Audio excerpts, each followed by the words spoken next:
Yo, what's up, boys? Welcome to the stream. Hopefully you can hear me all good. How is everybody doing? Just double check something out. Have we got transcoding options on Twitch? Oh, I don't know if we have. We'll refresh that a second. Yeah, we're good. We're good. Hello, hello, hello.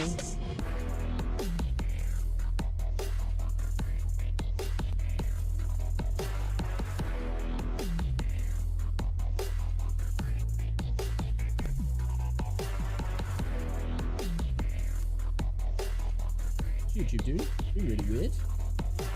The stream coming through okay. We've had some internet issues actually earlier. The internet went down for a little bit for some reason. I think we're good though, yeah? I think we are okay, y'all. Alright. Hello, hello, hello. Appreciate you stopping by. Guys, if you are watching on YouTube as well, be sure to drop a like on the stream. It's very much appreciated. It helps out a lot as well. You can do it on the short stream by touching and holding the screen for a second. You can like the video that way. If you're watching that on desktop, I wouldn't. Come over to Twitch. Come over to the YouTube stream. Watch it in full screen. In HD. In all its glory. Alright, we're going to play some Wuthering Waves today. And probably a little bit... Well, we're going to do some reactions as well. We didn't stream yesterday. I don't think I streamed the day before, actually, either. Yesterday, I was just so tired, man. I was running on, like, 4 hours of sleep. I was doing a bunch of, like, just, like... I don't know, what would you call it? I was just like getting rid of a load of files, cleaning up a lot of my PC. I've been doing a lot of work with that AI stuff. I was just clearing out a bunch of that. It was just like a spring clean, I suppose, and a bit of editing as well. And I was doing that. I ended up doing that till like, man, it was getting on for 2 o'clock, I think, in the morning. I didn't start till late, and then I had to be up at 6. So yeah, pretty freaking shattered yesterday, if I'm honest. That's why we didn't stream. We're back at it now, though. I'm gonna have food later as well, but gonna get a couple of hours in before we do.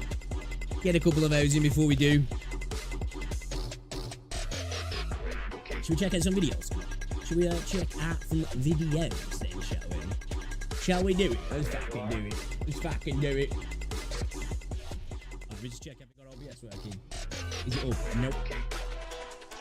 Gives a moment. Make it so you guys can actually see what's going on. There we go. Awesome. Brilliant! Brilliant! Alright. Check out some videos, shall we? Check out some videos.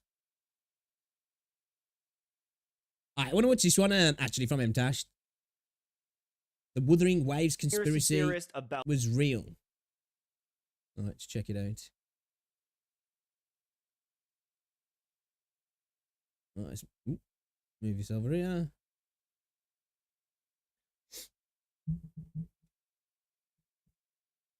I don't know why it's conspiracy theorist about Wuthering Waves. Well, it was just loading then.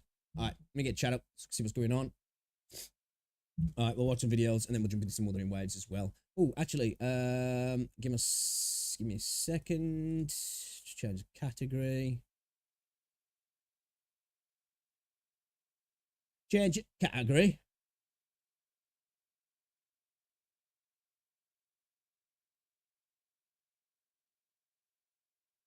Yo, what's up, Kieran? Hey, everybody. Welcome to the stream. That was Deadpool, bro. Deadpool and Wolverine film. I need to go watch that. I'm still tired, you know, man. I'm not gonna lie. Oh my gosh.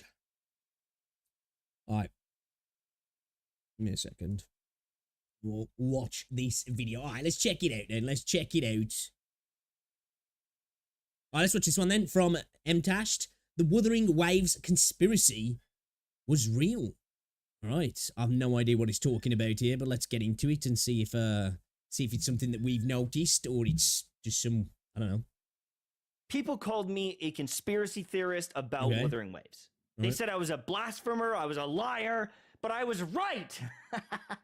I was right about the ping. Now, this might seem... Okay, I've noticed that when I first start playing the game, ever since launch, the game runs fine for me. But for about 20 seconds when I very first get onto the game, I have this insane lag and stuttering, and I noticed that my ping shoots up all over the place. It's kind of weird, and then it just settles. And I've always wondered if there was something going on the back end throughout the rest of my playtime.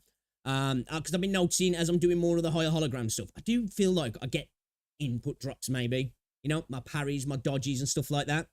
I don't know if that's necessarily what he's talking about, but yeah.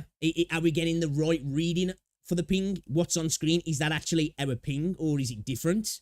Seem crazy. I might seem kooky, but I noticed very early on there is something wrong with the servers of this game and the inputs of this game, and I was right. Okay. At least other people are starting to come to light and bring these things to light. And okay, so I have definitely noticed myself, especially when you're fighting on some of the harder content. I'm like, dude, I swear to God, I dodged that. I swear I got my parry timing right. But it's even sometimes the animation's happening and I still get hit, and it's like, okay, I don't know if I was just position wrong or that something there, but I am like 99% sure I got everything correct and I timed it just right, and I still fail. And talk about them. Now, I understand that Wuthering Waves has some amazing things, but it does. The combat is so punishing that if you miss a dodge... This is true. This is true. This is what I like about the game, though, if I'm honest. I do like the fact that it can be quite punishing.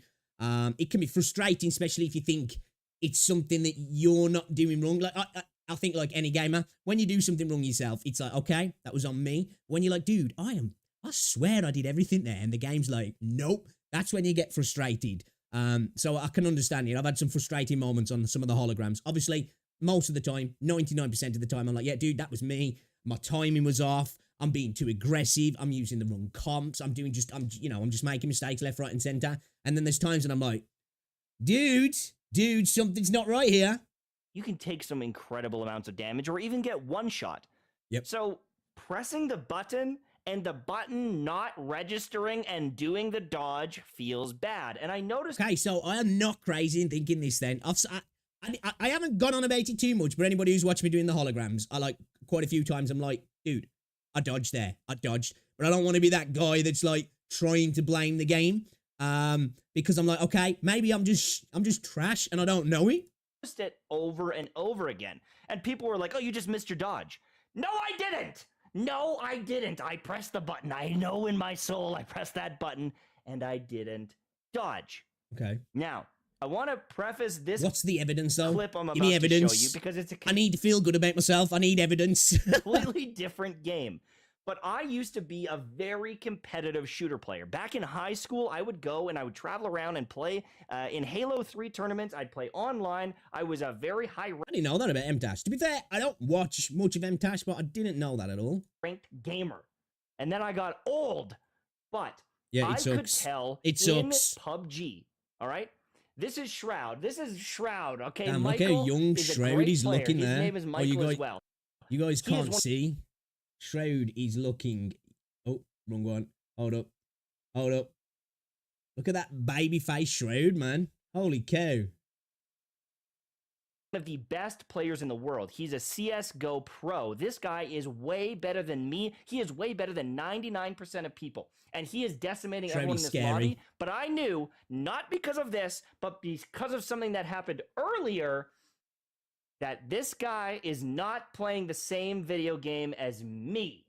He is playing with such a massive advantage because of this. All right? I want to explain this because this is what's happening in Wuthering Waves. And there's a whole other post about it in Wuthering Waves talking about... See, look, the game says I don't have a high ping, but the thing that I've been questioning is the ping that's being registered actually the real ping? Because I think it's obvious if the game does have high ping, you're going to have some issues, which is kind of weird for a single-player game, I guess. But I don't know exactly how the back end works on this game. I guess it's with all the... I don't know, actually. I'm not even going to try and explain it. But, yeah, I just wonder if I'm actually getting the true ping, what's being shown on screen. Some of these issues. When Shroud flies in here and he goes and he picks up this gun, he drags the gun into his inventory, all the ammo into his inventory, and equips it. But for me, in Canada, I couldn't do that. I know that it sounds so stupid, but he goes like this, and he swipes all these guns in his inventory, all the ammo, and it's in his inventory, it's equipped, it's ready to go. I literally could not do that from my Canadian connection because it skill diff, man. Skill diff. It's that Canadian internet. It's a skill difference. Would like drop the guns out. And so anytime I played PUBG, I would get frustrated because I would go, I'm not playing the same game. I am playing a scuffed version of this game. I am playing a dumbed down or trolled version of this game. I don't feel like it is competitive. And that's the... So, were Canadian players pinging off US servers then, I guess? So it'd pretty much be like in the UK, I guess you'd be like running off Eastern European Russian servers, which I think you sit on around about a 90 to 100 millisecond ping if you do that, don't you? Where typically most games, well, when you're playing in the UK anyway, are London servers or Western, maybe Central, and even then, you know, the ping isn't too bad at all because, like, obviously the distance between where I live in the UK and places like France is like, you know, the distance between some states in America. So you don't really notice it, but definitely when you're running off a service base in the Midlands or London, you can tell that it is definitely more responsive. Exact same way I feel about the bosses in Wuthering Waves. I don't find it to that extreme. I think when you're playing a first-person shooter and you know that you're on a high ping, it's insane because in fact it's a PvP game. But I definitely agree with that. I feel that I do get input drops. I don't ever feel it when I go on the offensive, but when it comes for my parries and my dodges, there's so many times when I'm like, dude, something's not right there, man. Something is not right. Now, there's another thing here. This guy on Wuthering Waves says, this game punishes high ping more than most multiplayer games despite being mostly a single-player experience. Calcharo not filling his forte bar properly. I felt this all the time. I would slash, and I'd only have... Actually, you know what? Not, like, forte bar properly. Like, I've not had it all the time. But I feel like a few times, I just thought it was just Calcharo's kit just not being great sometimes, and I was doing something wrong, but I have noticed that myself as well, but I just thought I was kind of messing up, which could have been sometimes, but I do feel that I've noticed that a few times with Calcharo actually in the Forte bar. That's interesting.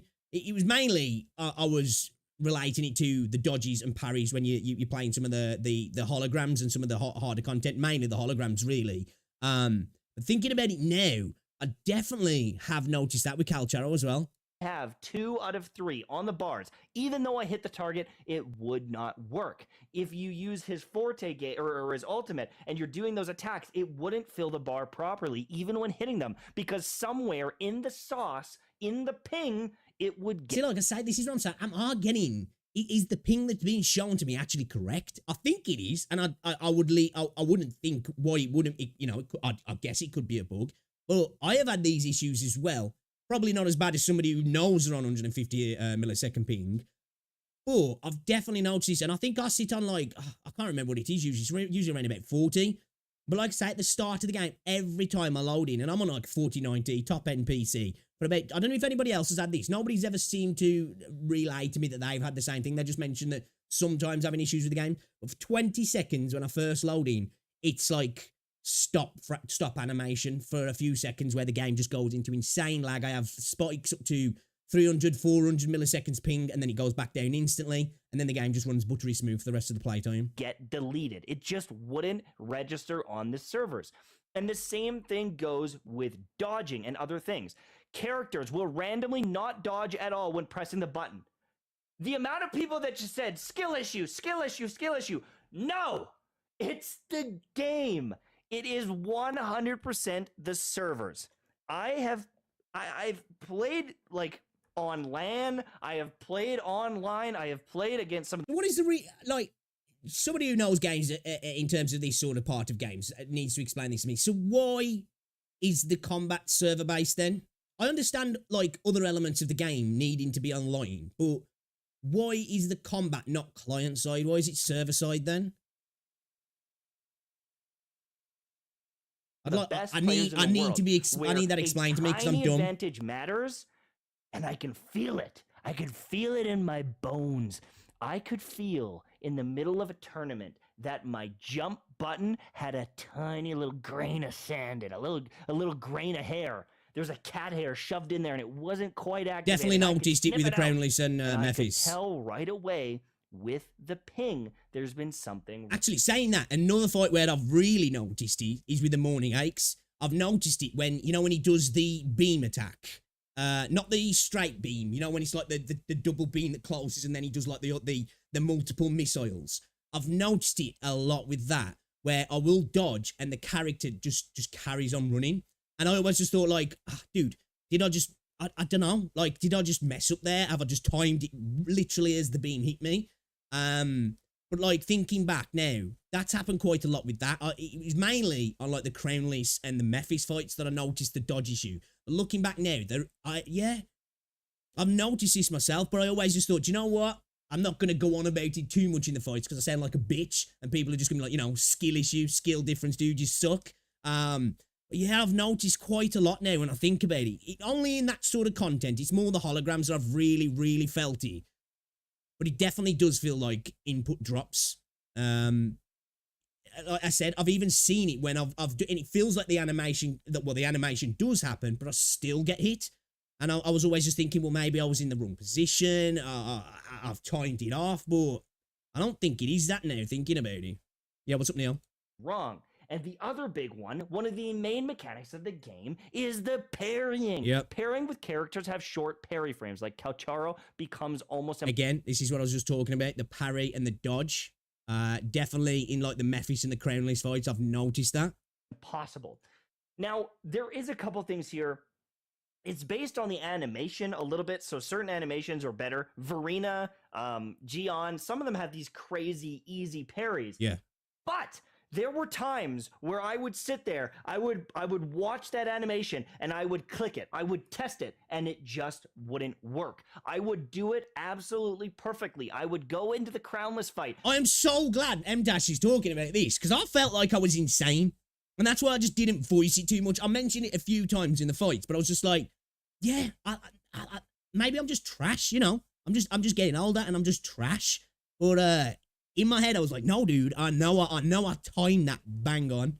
I would not even try to dodge. I would not have any music on. I would sit there and just press parry, and it would not work. I could tell it early on. I could tell it a couple hours in, and then 100 hours into the game, I said, this is broken. This is not functioning properly, and getting one shot by a boss because of it made me angry. And other people just, it's like they just called it skill issue, and they would just call me a complainer. But the more I played the game, the more I would get frustrated, because it's like, this doesn't feel fair. I did the thing I was supposed to do. I should win. The game's cheating me. I know it feels though. I should parry them. I should dodge. I should be alive right now. And every time it happened, it was this little thing in my brain saying, this isn't right. This isn't smooth. Actually, speaking about it as well, the impermanous Heron as well. Quite a few times that fight frustrated me because I was like, dude, fucking dodge there. I'll time my parry perfectly, but nope. There's something wrong here, and I'm glad that other people are recognizing this. Now, There's one thing I want to discuss. I wonder if this is something that could all respond to. He talks about ping, 150 plus ping. It isn't just that. Now, I'm not going to pretend I'm a pro Valorant player, but I am a very good pro-ish level shooter player overall. Any game I play, I can pull off shots like that, even though I suck arguably at Valorant compared to... Dude, I miss playing Valorant. I'm going to have to get back on Valorant again. It's been a hot minute. I do really like Valorant though. It's a lot of fun. Well, I say that.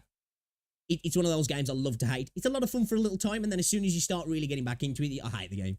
Player, there are moments where my aim shines compared to the average person, and people go, huh, this guy's cooking. And I understand that in the world of Valorant, there's lots of guys that are great at aiming, but I noticed very early on, Valorant servers suck. Being a Canadian player, it is so obvious that I'm at a disadvantage over other people that I even tested it. I played against a friend from Texas who's closer to the servers, and we filmed strafing out, and he would strafe out and shoot me before I could see him on the screen. This was a thing that back in the day with Call of Duty though. This is nothing new really, and it's nothing specific to Valorant either. I didn't realize that you Canadians had to really deal with that much. I thought you guys would have a lot of servers in Canada, but I guess Canada is a massive country as well, isn't it? And it's quite like sparsely populated in terms of its size. It's geographic. A lot of people are in the big cities, aren't there? There's large swaths of Canada that are not populated, aren't there? Screen. Now, I understand that there's peaker advantage and there's going to be different things like that, but we did a bunch of tests at different angles, and it is insane how much of an advantage he had over me. And so even though in the game you might not have 150 ping, like this guy is saying here, he's saying 150 ping. I'll say because I don't. Well, I know I don't because obviously I'm in EU servers. But 2, it's telling me I don't. But like I feel like maybe it's not right what's on the screen. Maybe I've got just a little bit higher ping than what it's telling me, and that's enough with the fast-paced, punishing combat that it's just enough for you to get those dropped inputs. But again, why is the combat server side then? Why is it not client side on a single player game? Like I say, I get all the need for the online part of the rest of it, but I'm curious as to why that is a thing then, especially when it's obviously causing issues for other people as well. As I said, I knew it was causing issues for me, but I suppose it was infrequent enough that there was that part of my brain that was like, yeah, maybe it was just you. Maybe you just timed it wrong. Maybe it was just a misinput. Maybe you just like, you're trash. It doesn't matter. Because in Wuthering Waves, I only have, 60, 70, 80 ping on some of the streams or some of the days, and it still feels terrible. Because depending on where you live and the location of the servers, it is not registering inputs. In this video here, just tapping the button for this guy, sometimes it will summon the whole thing in. It would happen all the time with my morph. I've noticed that with the Inferno Rider as well. I just thought I was doing it wrong at first.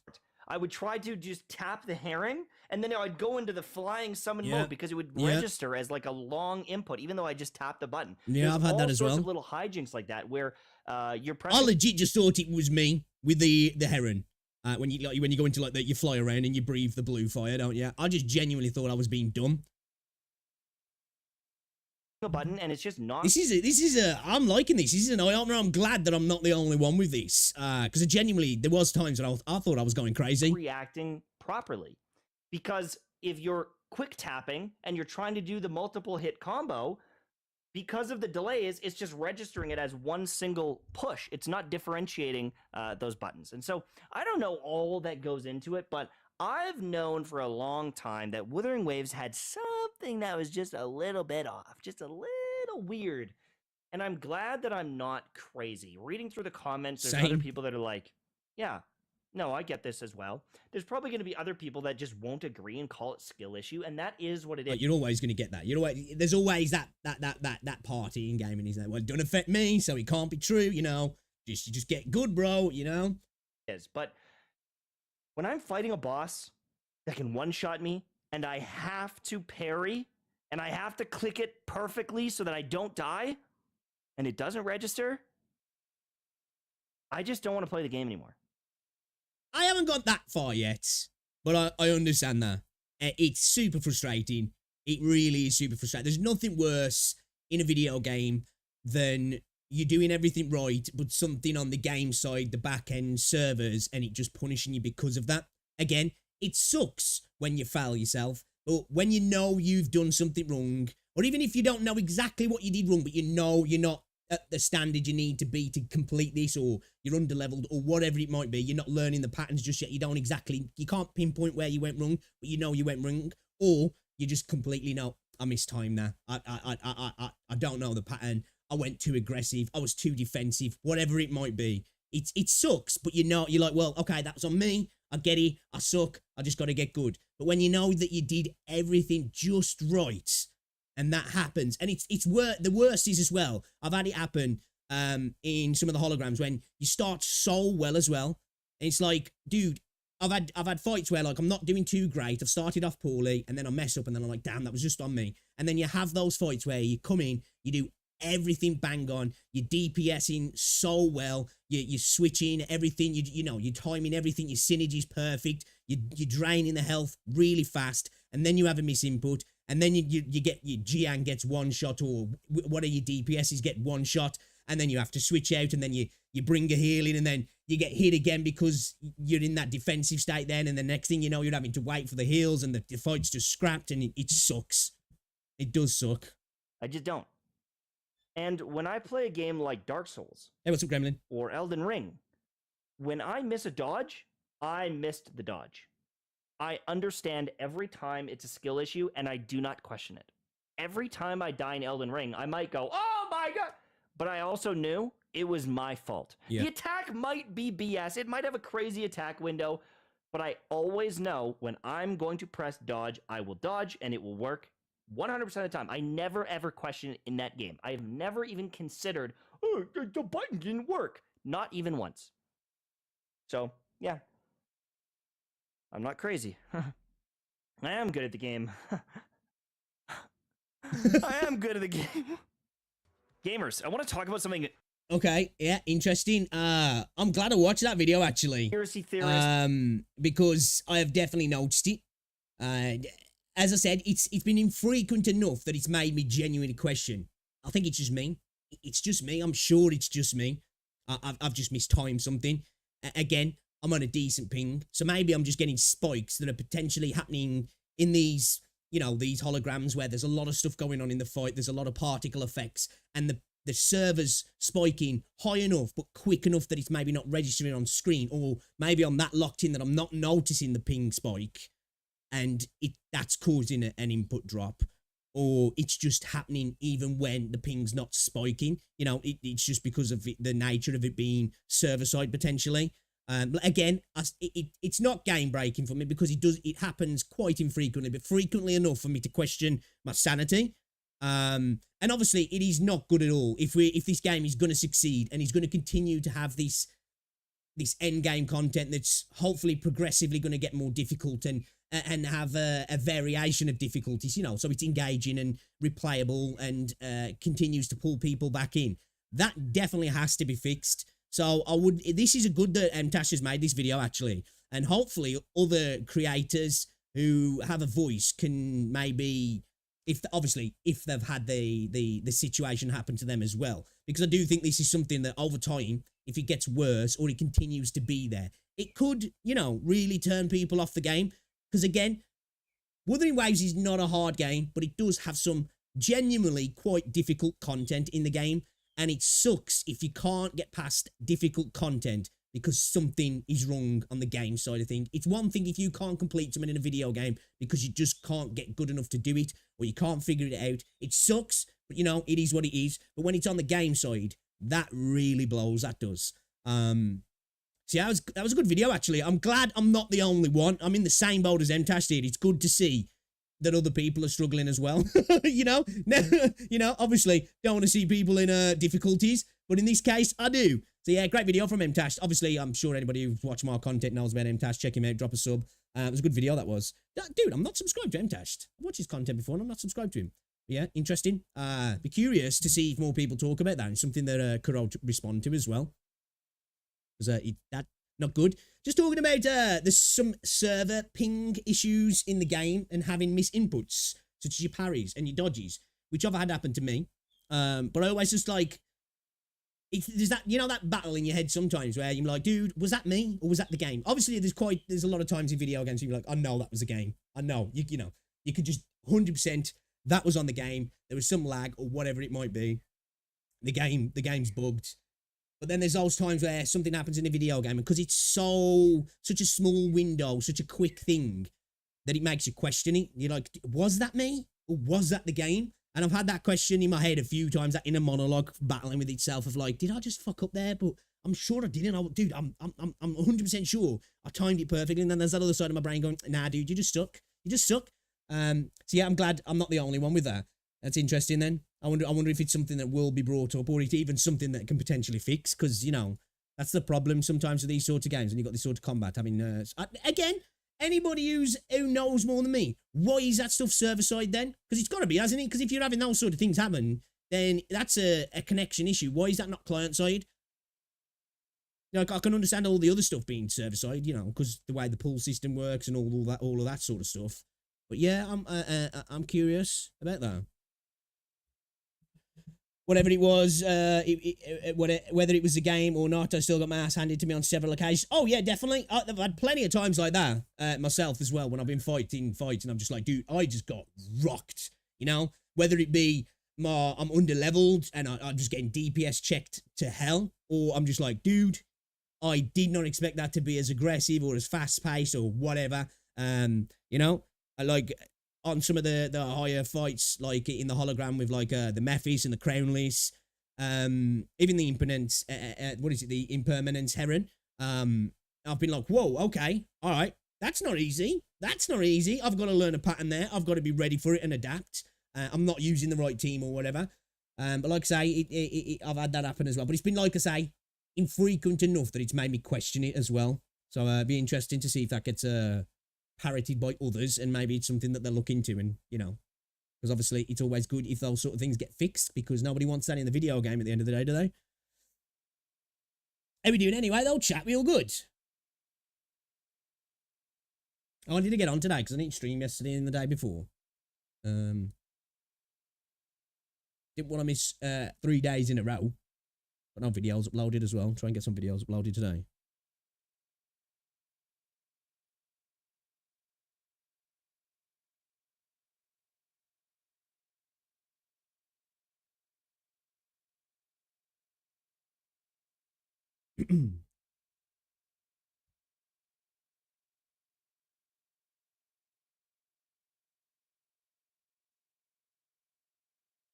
What they're I want to watch this video as well because it's like a follow-up to the video we spoke about the other day.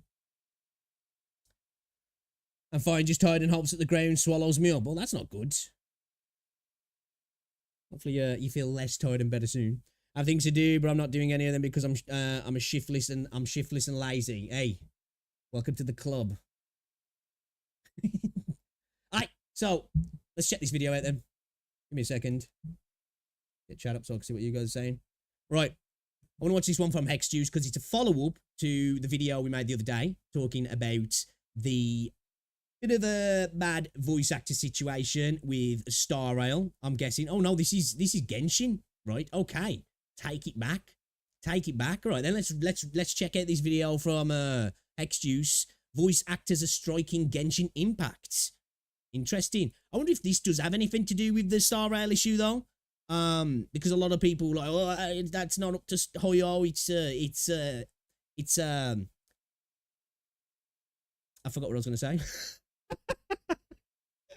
My brain just stop then. Just too hot outside to do any yard work. Dude, it's been freaking quite humid round here the last few days. I'm not going to lie. Like, it was horrible yesterday. Like, I was sitting in there, like, because I didn't get any streaming or anything done, but I was like basically doing a spring clean with my computer. So I was doing a bunch of AI stuff as well. I was just getting rid of like a bunch of files and cleaning up a bunch of stuff. I got so many, like some of my folders were just bloated with crap. So I was cleaning all that out. And I wasn't doing anything. I was just sitting in my room and I was like, dude, I am sweating my tits off, bro. It was horrible. Fuck speeches. I'm never showing my face on wedding receptions ever again, even if it's another of my besties' wedding. Oh, what did you do a speech? Yeah, I can't be doing that. I cannot be doing that. Like, social anxiety is too strong. I was quite young though. My dad offered to be his best man when he got married. And I was like, so that means I've got to do a speech. Yeah. And he was like, well, yeah. And I was like, yeah, I'm not doing it then. Not doing it. No way. My social anxiety, just, I ain't getting up. I ain't doing a speech. I know I was young and probably nobody was expecting it to be spectacular, but I was like, nope, not happening. I can't do it. Can't do it. I remember when my sister got married, my brother-in-law, oh my God, he had to have a few bevies to pick up the courage to do it. I've never seen a man look so nervous in my life. Absolutely like a deer in headlights, you know what I mean? I was just like, I felt it for him. I was like, dude, I'm nervous. Yeah, I couldn't do it. Couldn't do it. It's no way, man. Social anxiety is just too powerful for that one. All right, let's do this then. Fuck man, for all I know, I could have had shared a bed. It's what I've read because I don't fucking remember anything. Or did you get smashed? Did you? Was you drunk?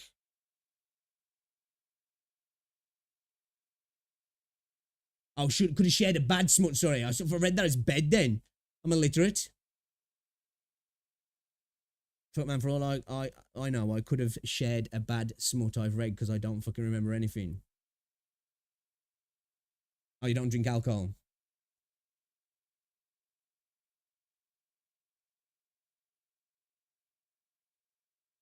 So how come you can't remember anything then? Just a mind blank kind of thing. All right, let's get into this video then. Let's check this video out. Right, let's watch this one. Hex Juice, voice actors are striking Genshin impacts. Again, I wonder if this has got anything to do with the Star Rail situation.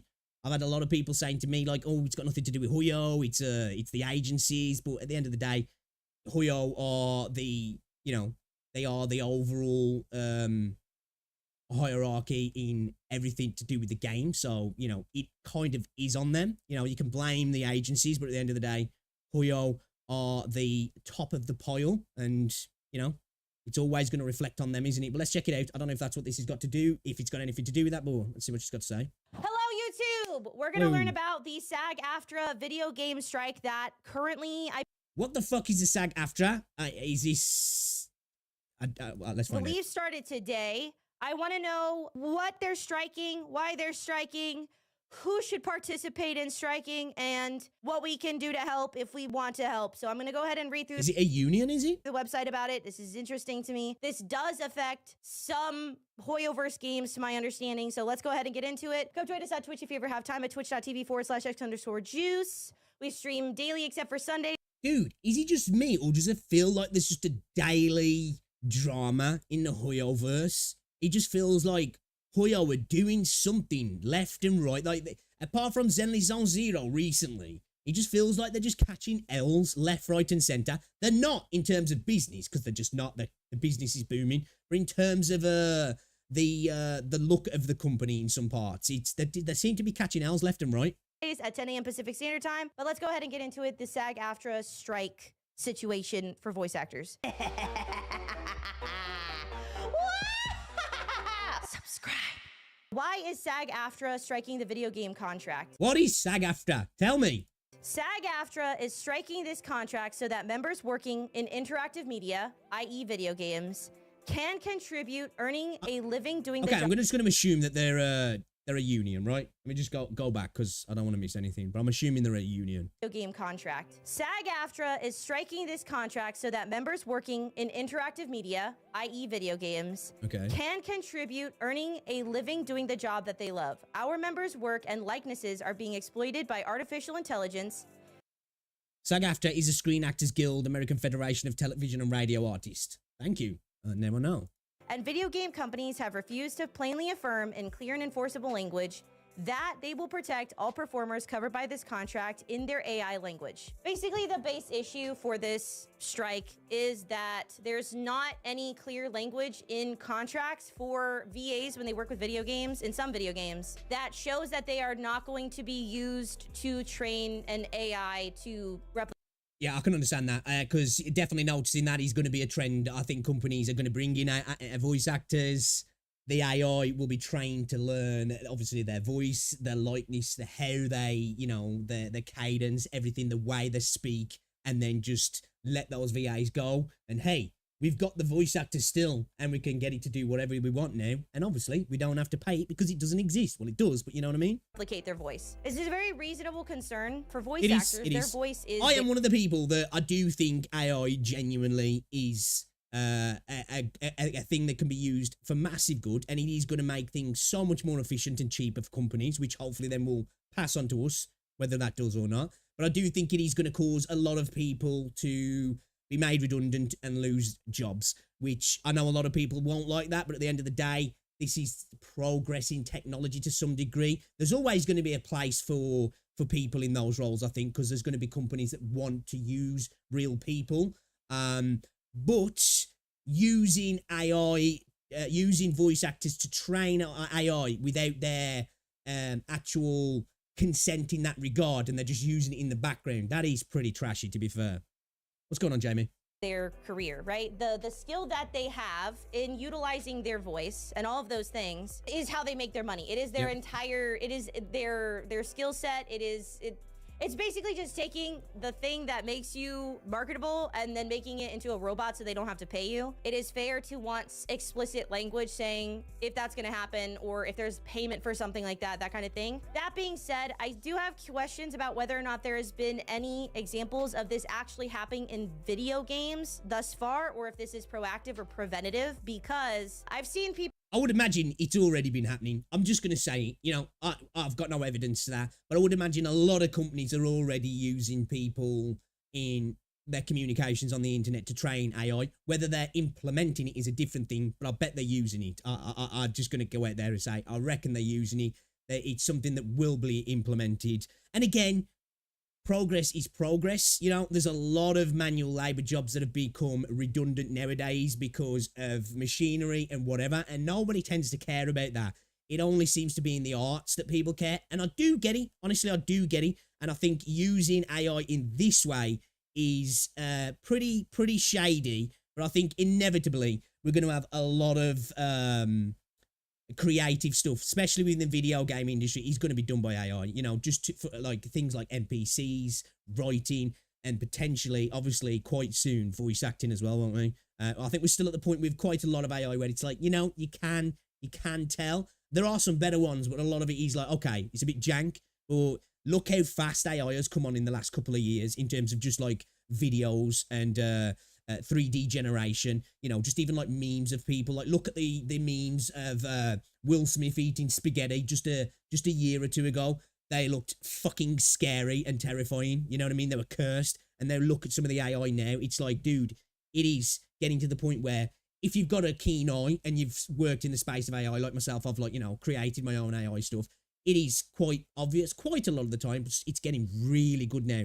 And we are going to be at the point soon where it's going to be really difficult to distinguish. People take voice actors' voices to train AIs for things like memes and stuff like that, like the SpongeBob AI rap music and stuff like that. But I'm very curious as to whether or not this has actually been happening in video games, but the clarity is still very important. Who does SAG-AFTRA bargain the video game contract with? In other words, which companies are in a position to give SAG-AFTRA video game performers the fair deal we deserve?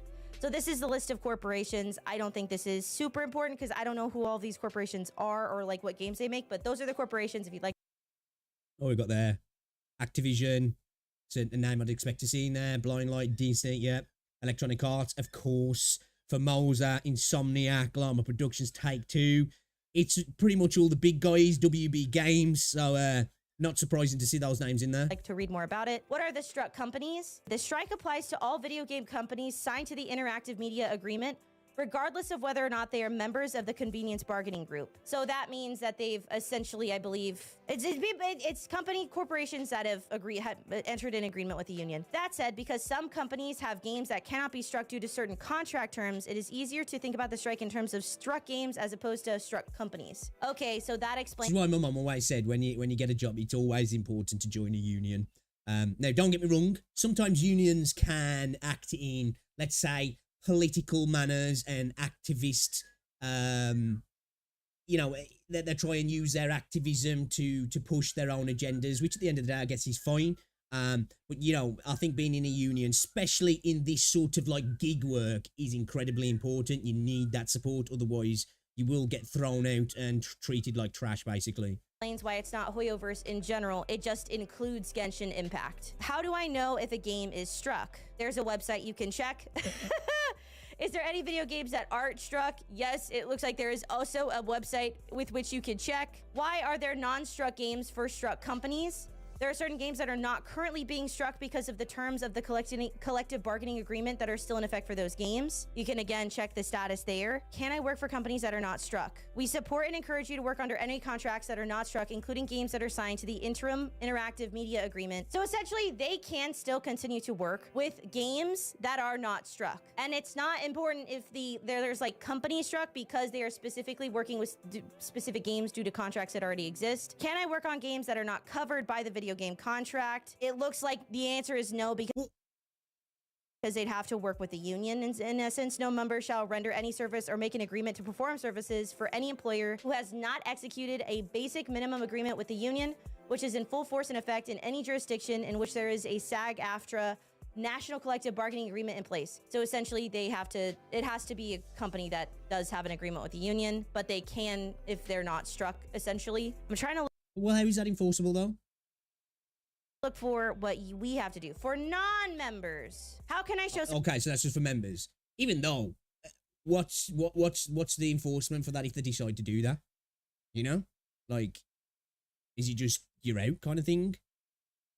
support for striking video game performers? There we go. SAG-AFTRA is a union that protects voice actors. The performers that you see and hear in video games help make the video games you love come to life. Unfortunately, compensation to performers has stagnated in real value due to inflation, i.e., in comparison to inflation, they're... To be fair though, this is across the board, you know, for the most part, for anybody who is in a board or CEO position, this is why inflation in itself is theft, and this is why money printing in the way that we have done it over the last few years, because of COVID and post-COVID, was just the worst thing we could possibly do.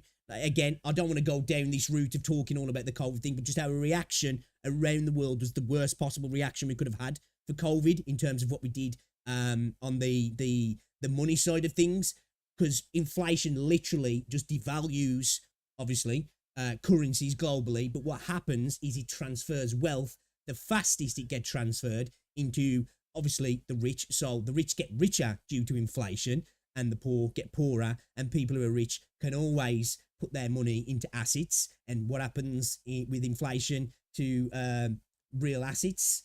They increase in price. So they just come out not only restoring their wealth, holding on to their wealth, they increase their wealth as well. So obviously, yeah, I think pretty much everybody across the board in all walks of life have had their wages affected due to inflation, because that's what it does.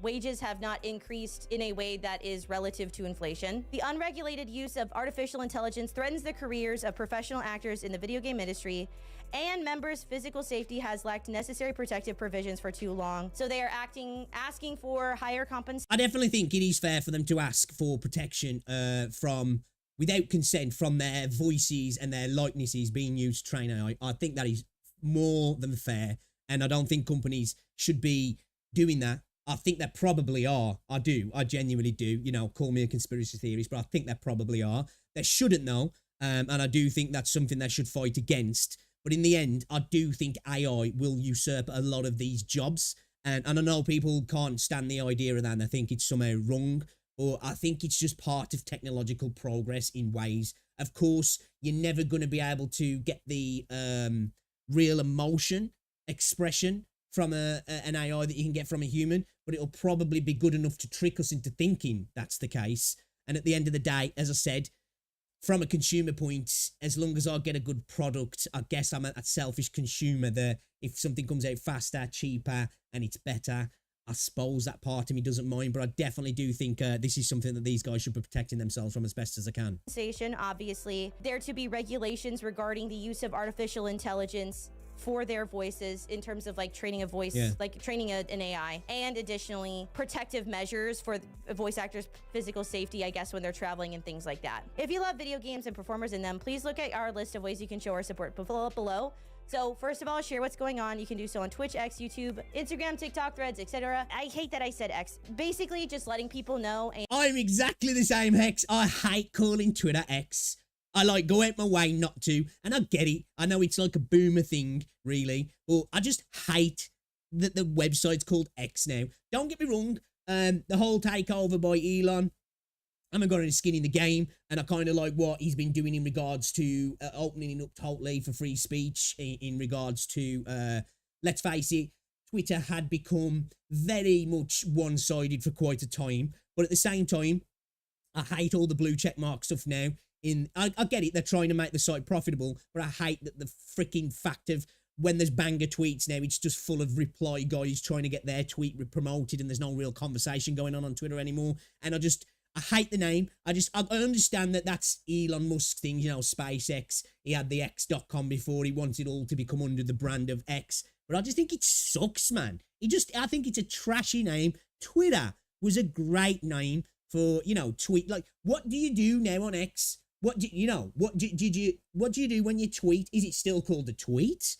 You know, what are you doing? Are you zeeting? Like, it just doesn't work, man. And if you want to learn more how to help and you're a content creator, you can email them. Hashtags if you want to. You can invite one of our video game performers to join your stream or show the opportunity to discuss the strike and what's at stake. Essentially, let people know, talk about it, and be open about what's going on. Are creators and streamers being asked to stop playing certain video games? No, not at all. We are not asking you to stop playing video games. Smart move. Smart move. That's good. You know, that's a good thing. Because I think if they go down that route, you know, they're going to piss people off. In fact, the opposite. Please continue doing what you love, and any support and solidarity will be extremely appreciated. This does, however, not count for those who are members of SAG-AFTRA. This is only for content creators or people who are not voice actors, essentially, so viewers or whatever. Y'all can do whatever you want. This is in essence a strike of the voice actors themselves, in that they will not be working with those games or with those companies until terms are set and things are agreed upon. And then you can reach out for more questions at this email. So for fans, why should this strike matter to video game fans? Actors are workers. Like all workers, game performers deserve to make a living under conditions that are safe and humane. Additionally, your favorite performances are brought to life through the artistry of human actors who improvise, tap into personal experiences, and collaborate with writers and directors to create a performance that only they could provide. No two actors are the same. Again, for now, only they could provide for now. Let's not pretend that technology is advancing at an incredible rate. And for now, they can only provide that kind of performance. And again, you know, there's been some incredible performances from actors and voice actors over the years, and humans, because we're capable of producing such beauty. But that's not to say that in a few years' time, we're not going to have AI that is incapable of doing the same. And I know people are like, yeah, but it's soulless. But that's not to say that it's not going to be capable of doing it, you know? And every performance is unique. Generative AI tools threaten to replace those artists with derivative, machine-recycled performance, lacking perspective or surprise. AI-generated performance. And that's true, you know, again, from the back end, that's true. But will it get to the point soon where we won't be able to differentiate between that, and it will seem unique, and it won't seem derivative, and it will seem human, and you know, feel like it's got soul and the human aspect to it? I think, you know, I'm just gonna say, I think very soon we will get to that point. Will not carry the originality, pathos, or humor of an actual human actor. How can you, as a viewer, show support for the striking game performers? You can help amplify our messages online using these hashtags. Click here for a look at how you can engage in this fight. So, in essence, this is a fight against the use of AI, unregulated use of AI to copy people's voices, to copy voice actors' voices. And that's fair. You know, AI definitely does need regulation, because it is something that could potentially threaten many walks of life, and not even just in a positive way, because I am one of those people that I'm all for progress. You know, I think there was things years ago. Look, remember well, I don't remember them. I wasn't around then, but I don't know if you've ever seen them. There were adverts that were around at the time of when electricity was really becoming a bit more widespread, and there were like these adverts that were designed of like, there you know, like the old telegraph poles with all the electrical wires coming out, and it was if I remember correctly, it was like a spider, a light bulb spider, and the wires were all the web, and it was like strangling the horses and the carts and people, and it was seen as something that was a threat to many ways of life and many work, you know, and many jobs and all that sort of stuff. And obviously we wouldn't go back to pre-electricity times now, would we? And I'm not comparing the two, they're different. But, you know, I'm definitely a person that I believe that if done right and regulated right, technology is going to be the thing that saves us and will push us on as a human species. But, you know, it is one of those things that needs to be massively regulated, because it could get out of hand fast. And obviously, we don't want to be at freaking Judgment Day levels of stuff. Not that I believe that that's going to happen, but I just think, you know, it could be a real negative if it's not.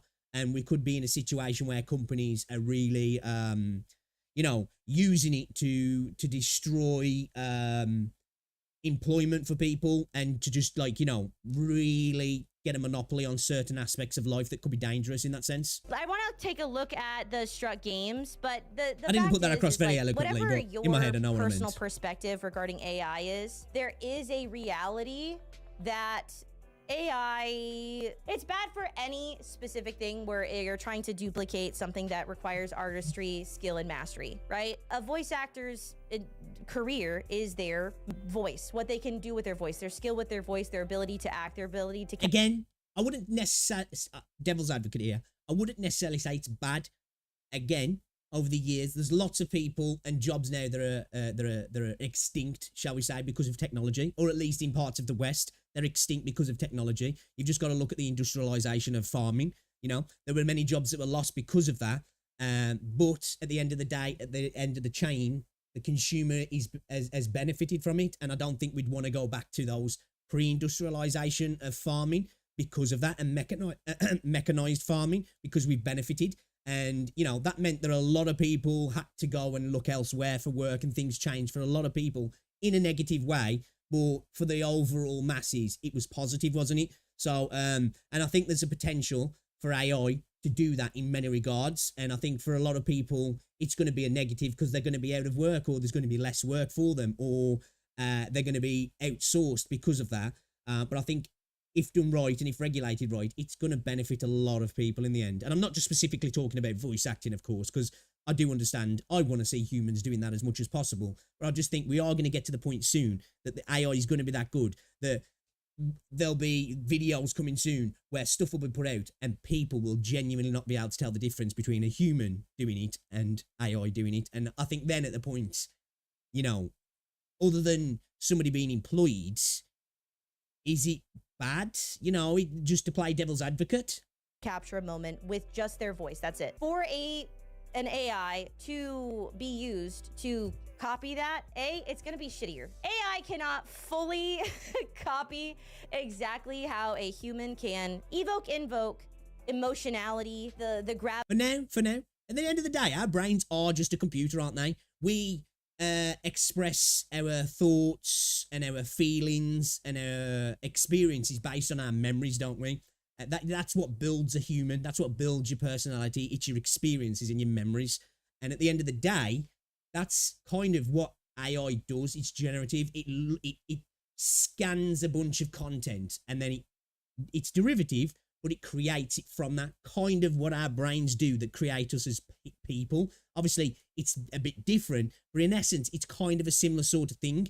It's just that AI is at that point now where everything does seem very derivative, but I just feel like we are going to get to the point, and it's going to come soon, that we won't be able to tell the difference, man.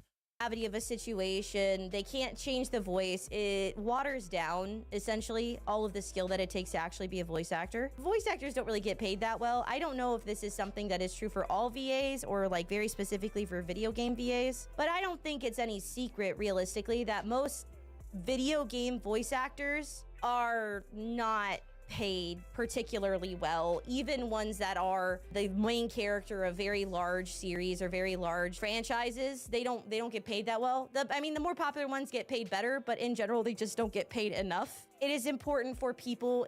That I can't comment on. I don't know how much they get paid, if I'm honest. I would imagine it's probably not enough, like in most walks of life.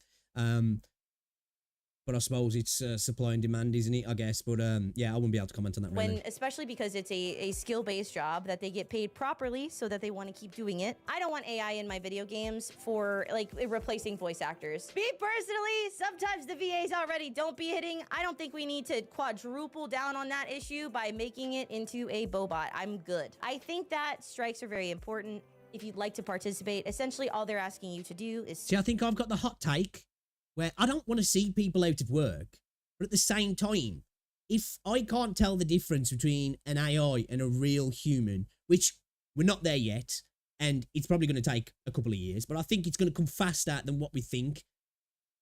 If that happens, are we still going to have the same energy? You know, if it means something's going to... Imagine you're running a company and you need voice actors for a game, or you need writing done for a game, you know, you want as many NPCs in a game as you can possibly get that are voice acted. Say you've got a core characters that are voice acted by real people, but they have only got so many voices they can do, because we've all played older video games, especially Bethesda games, where it's like, why have I heard this dude like 52 freaking times in the game? Because that voice actor's only got so many different tones and expressions and voices that they can do. You know, if you're running that video game and you can have endless NPCs voiced in the game, and it can be done by AI, and it can be written by AI, is that a bad thing? Like, am I just totally lacking empathy there? If it's done to the point where it's indistinguishable from humans, is it bad? I suppose there's that philosophical argument where you could say, yeah, because it takes the soul out of it. But then I suppose you can get into deeper questions about what is considered the soul of something, you know? If we're going to talk about human experiences, well, if a computer, obviously it's not conscious in the same sense, is it any different though in reality, you know? I don't know. I don't, that's a part of me that thinks like that. But I guess at the end of the day, I'm not working in the field, so I've probably got less emotion and less skin in the game. I'd probably feel differently if I was. So I suppose, you know. Signal boost the situation, use the hashtags, all of that good stuff. You don't have to quit playing any of these games, but I do want to take a look at the games that are being struck because it is actually pretty interesting. I wish there was just like a list. Video game status search. Full code name? I gotta know the code. Oh God, is there like, I wish there was a nice. And talking about differentiating voices between real and AI, dude, I swear, Yang Yang sounds like an AI in Wuthering Waves. Write out list of them because I'm definitely interested in that because it looked like there was Blizzard. I'm pretty sure Genshin Impact is included, but not all Hoyoverse games. And I'd love to know, where's the list? Because I can't find like a nice list. I wonder how it will impact Genshin then. Will it only impact Genshin in certain territories? Because I wouldn't imagine, I don't know. I wouldn't imagine this would affect Genshin in like China or certain territories, would it? I would imagine it'd probably be in, you know, well, definitely America, NA, and maybe parts of Europe. But will it affect it? Because obviously their operations are mainly based in China. So I'll be curious to see how much it will affect them. Like, it's just like you could just search for it. But the companies that are being struck are Activision, Blindside LLC, Disney Character Voices International, EA Games, Formosa Interactive, Insomnia Games, Llama Productions, Take-Two Productions, VoiceWorks Productions, and WB Games. But I don't know what games specifically are Ubisoft. being struck because I just want to know. Genshin Impact is being struck, and essentially what this means is that these EN voice actors will not be doing work for Genshin Impact or any of these games for the foreseeable future, which absolutely does affect Hoyoverse. If they were to choose... At the end of the day, it's going to affect us more than Hoyoverse. It's obviously going to affect Hoyoverse's pockets, but they make most of the money in China, so we'll feel it, I think, first. People will continue to play the game, but will that mean that we just don't get English voices in upcoming content, potentially? Or will they just go to non-union actors and try and pull those in from different places, potentially? So you'll be getting different actors working on particular characters, maybe? To use AI instead of respecting this strike or instead of negotiating terms for this strike, it would be very, very, very bad for them on a level that... I don't think they will. Not because they're good guys who won't. I just don't think we're at that level again yet where it will be good enough and it'll just be trash and it'll turn people off even more than potentially characters just not being voice acted at all. That is actually really hard to even calculate because the reality is if these voice actors won't work with Genshin Impact and they use AI, that could hypothetically mean that voice actors in other countries strike as well because the use of generative AI for voice actors is a real and legitimate danger and a legitimately disgusting thing to do. It is ruining their ability to make money. It is ruining their livelihood, their career, and stealing their skill set and their talent and their expertise. Absolutely, in no way is this not a big deal, the same way that the boycotts were not a big deal for the Natlin shit. These are not the same thing. They are dissimilar entirely, and you would do best to understand the difference between a strike and people crying on Twitter as a boycott. This does actually have a chance at making a difference, and I hope very much in my heart that it does. Like, especially with somebody like Sayu, right? A lot of these VAs are connected to the community that plays these games. If they choose to disrespect the talent of voice actors, it can start a chain reaction that will have implications into other countries as well. Because, okay, yeah, maybe Japanese voice actors aren't looking to strike right now. But if they see that Genshin Impact is willing to use generative AI or go some shifty, shady route, they might also not really want to work with them either. It's a Oh, it definitely could cause a domino effect within the voice acting community for sure. If you're seeing it happen elsewhere, you know that it's potentially coming for you as well. So you are going to be worried about that. Again, I just don't know. Hey, some of these companies might have some AI agents that are just incredibly good, but we're not there just yet. We're just not. Whether it's the pacing of the wording, you know, just the sound, just the way the sentences link together. We're just not quite there yet. Like I said, again, I think within a couple of years, I think it's going to be at the point where it's indistinguishable, down to a level of, you know, emotion, everything, all the skill set that it takes to be a voice actor, I think will be totally mimicked in the near future by AI, if I'm honest. I really do. VR situation where VAs are typically not necessarily treated that well. It's a snowball effect, how fast and now you're it's advancing. Steal my voice. You're going to disrespect the strike. You're not going to give fair wages. You're not going to give fair treatment. It doesn't look good for Hoyoverse, and there will be people that will be affected. It will affect them if they choose to do this, like, I don't give a fuck, I'm China route that you guys think is going to happen. I think strikes are a good thing. I think this strike is a good thing. This is the difference between a strike that is actually legitimately organized and actually has a point and actually has potential, as opposed to these pitiful. At the end of the day, a strike in this regards is definitely going to be more, well, I don't know if it will be effective, but it's got way more potential to be effective because it's going to affect the company and how they operate in regards to putting out content in various areas. Whether they decide to go down the route of just employing different voice actors, or the AI thing, I don't think they will. Or potentially just having sections of the game that are just largely not voice acting, because I think that would be better for them than actually trying to do generative AI at the moment, because, again, I just think it would sound scuffed for now,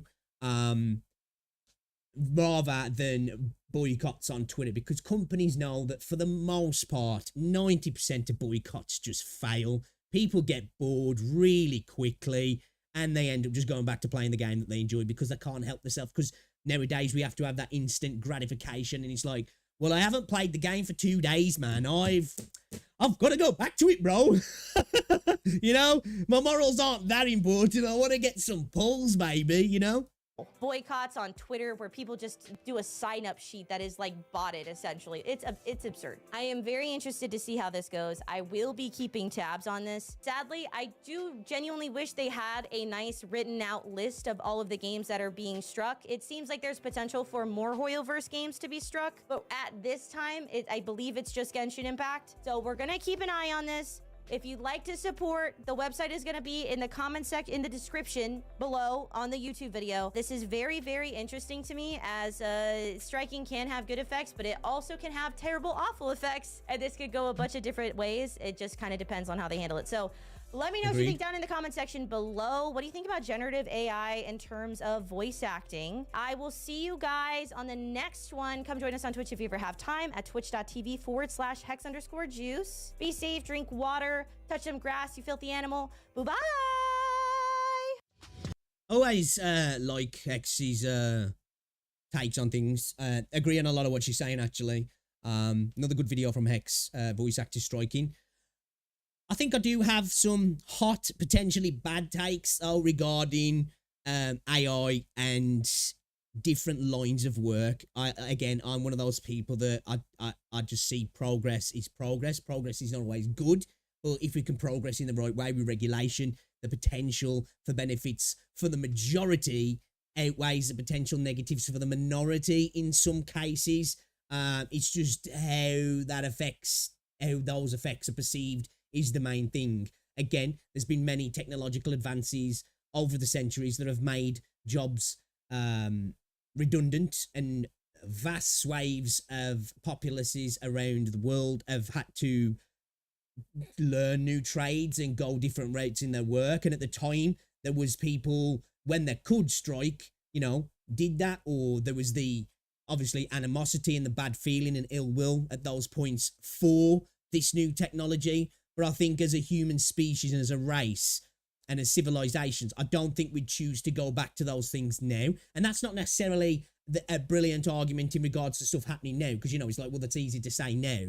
But I think, you know, in 100 and 200 years' time, will people look back and be like, well, people don't do voice acting anymore? You know, because if it's a job that's kind of been wiped out, will it really be seen as a negative by then? I probably think it's not a a hot take to say most people wouldn't care because the culture of wanting to be that as a job would have gone away. You know what I mean? But that's not to say no for the people in that line of work are not going to be affected and are totally, from a human standpoint, get it.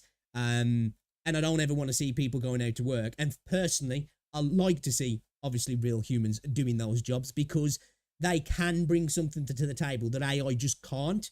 For now, though, I do think we're going to be at a time, as I've said before, where AI is going to be able to do that. I do. You know, there was arguments back in the day that a computer will never be quicker than a human brain and never be able to work things out faster. We would never try to argue that nowadays, would we? You know? And I just think in those sections of technological advances, they're just going to get faster, and we are going to get to a point where, from a standpoint, we'll be able to be played two different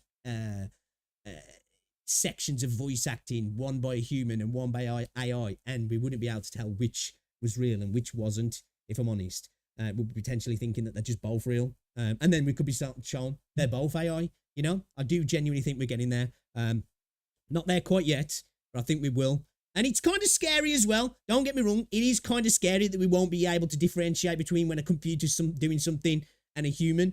It is kind of a little bit scary, but also partly, in my opinion, kind of exciting as well. But yeah, great video from Hex. Some great points. Good topic to bring up. It is important for a lot of people, and it should definitely be spread out there, and people should get some awareness on it. But voice actors striking and the SAGAFTRA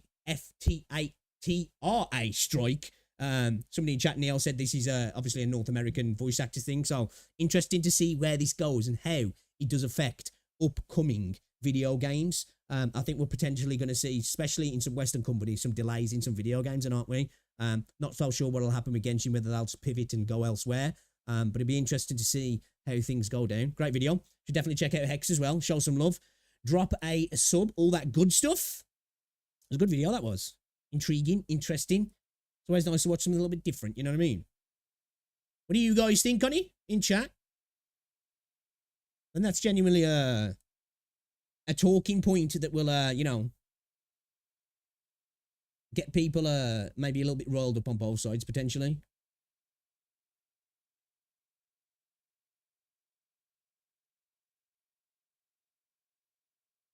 And we just reacted to a Hex Juice video, and we're going to react to another one as well, because this title... more than WuWa, because you have...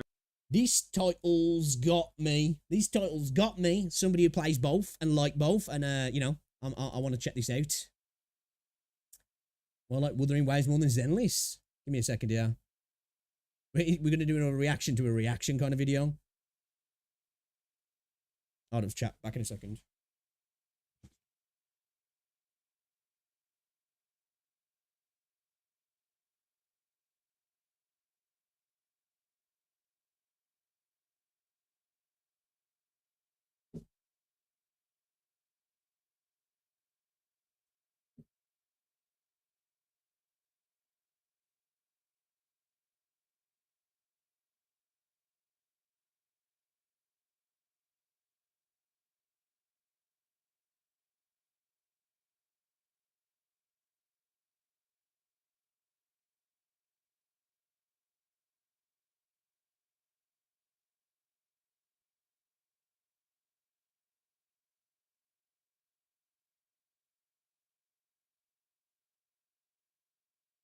Right then, time for a bit of reactception. Let's react to Hex, reacting to somebody else's content, because, you know, we are creatively devoid.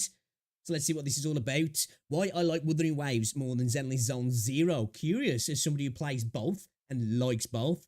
And I've got my own opinions, but let's see what the video says first. So we're going to watch why I like Zenless Zone Zero more than Wuthering Waves. And we're going to watch Hex Juice watch why I like Wuthering Waves more than Zenless Zone Zero. Hello, YouTube. How are you doing? I am interested in this. I will say Me too, personally, actually. I prefer WuWa, but that does not mean anyone else is not allowed to have their preference. Agreed. Whatever. It's cool. But I do want to see this. It's very interesting to me. I love to hear different opinions. Come join us on Twitch if you ever have time at twitch.tv/hex_juice, where we watch things, we do reactions, and I don't know if that's exactly why a lot of these avatars, I just get distracted sometimes by Hex's gigantic booba. We play video games. It's very poggers, epic style. Let's go ahead and just get into. I'm not even gonna try to go crazy on the what is it called? Not farming, stalling. Now I'm just stalling worse because I can't remember words. Not the feeling. Subscribe. Yoo-hoo. Sup, my dudes, Valk here. My Today I want dudes. to talk to you guys about why I prefer Zenless Zone Zero over Wuthering Waves. Okay. Now, Wuthering waves. Wuthering waves. Wuthering. I'm going to try to Oh, that triggers me a little bit as well. So many people say weathering. I don't. Why? Why? Tell me. If you say it, why? fight this boss in the background, solo it with Ellen, and I'm probably going to mess up a lot because I'm going to be trying to think about WuWa, because I have played WuWa a lot, despite... This, for me, when people do this in video games, it's a skill set. I struggle talking eloquently at the best of times. I am from Wolverhampton, so okay, jokes there. But when people can do this while they're playing video games, I don't know, for some people it helps them, but they can just get a real train of thought going and without like their brain locking up. That, I think I am, in the truest sense, a man in that regard. I cannot multitask, so I need to be able to allow my thoughts to, you know, to really come to the forefront. And if I'm playing a video game, it just does not work. what anybody says. I played WuWa a ton. So I do want to talk to you guys about WuWa and about it all. Okay. Like I said, we're going to solo this one. All right. So, Ellen is sick, though. WuWa, why do I like... Look, just looking at his character levels, I need to get back on WuWa. I am slacking, dude. I am slacking. ZZZ more than WuWa, because you guys have asked me a ton in the comments to upload on Wuthering Waves, and I actually like this game more. There's a I would love to know what a ton means. Also, I'm begging people to please edit their video. Oh, okay. I am seeing now. I was just saying, why I like Wuthering Waves. That's Hex Juice's opinion. This guy saying why I like Zenless Zone Zero more than Wuthering Waves. Okay, all right. I've literally just noticed that again. Can't do more than one thing at once. Videos. I get it. It's hard, but like, just use CapCut.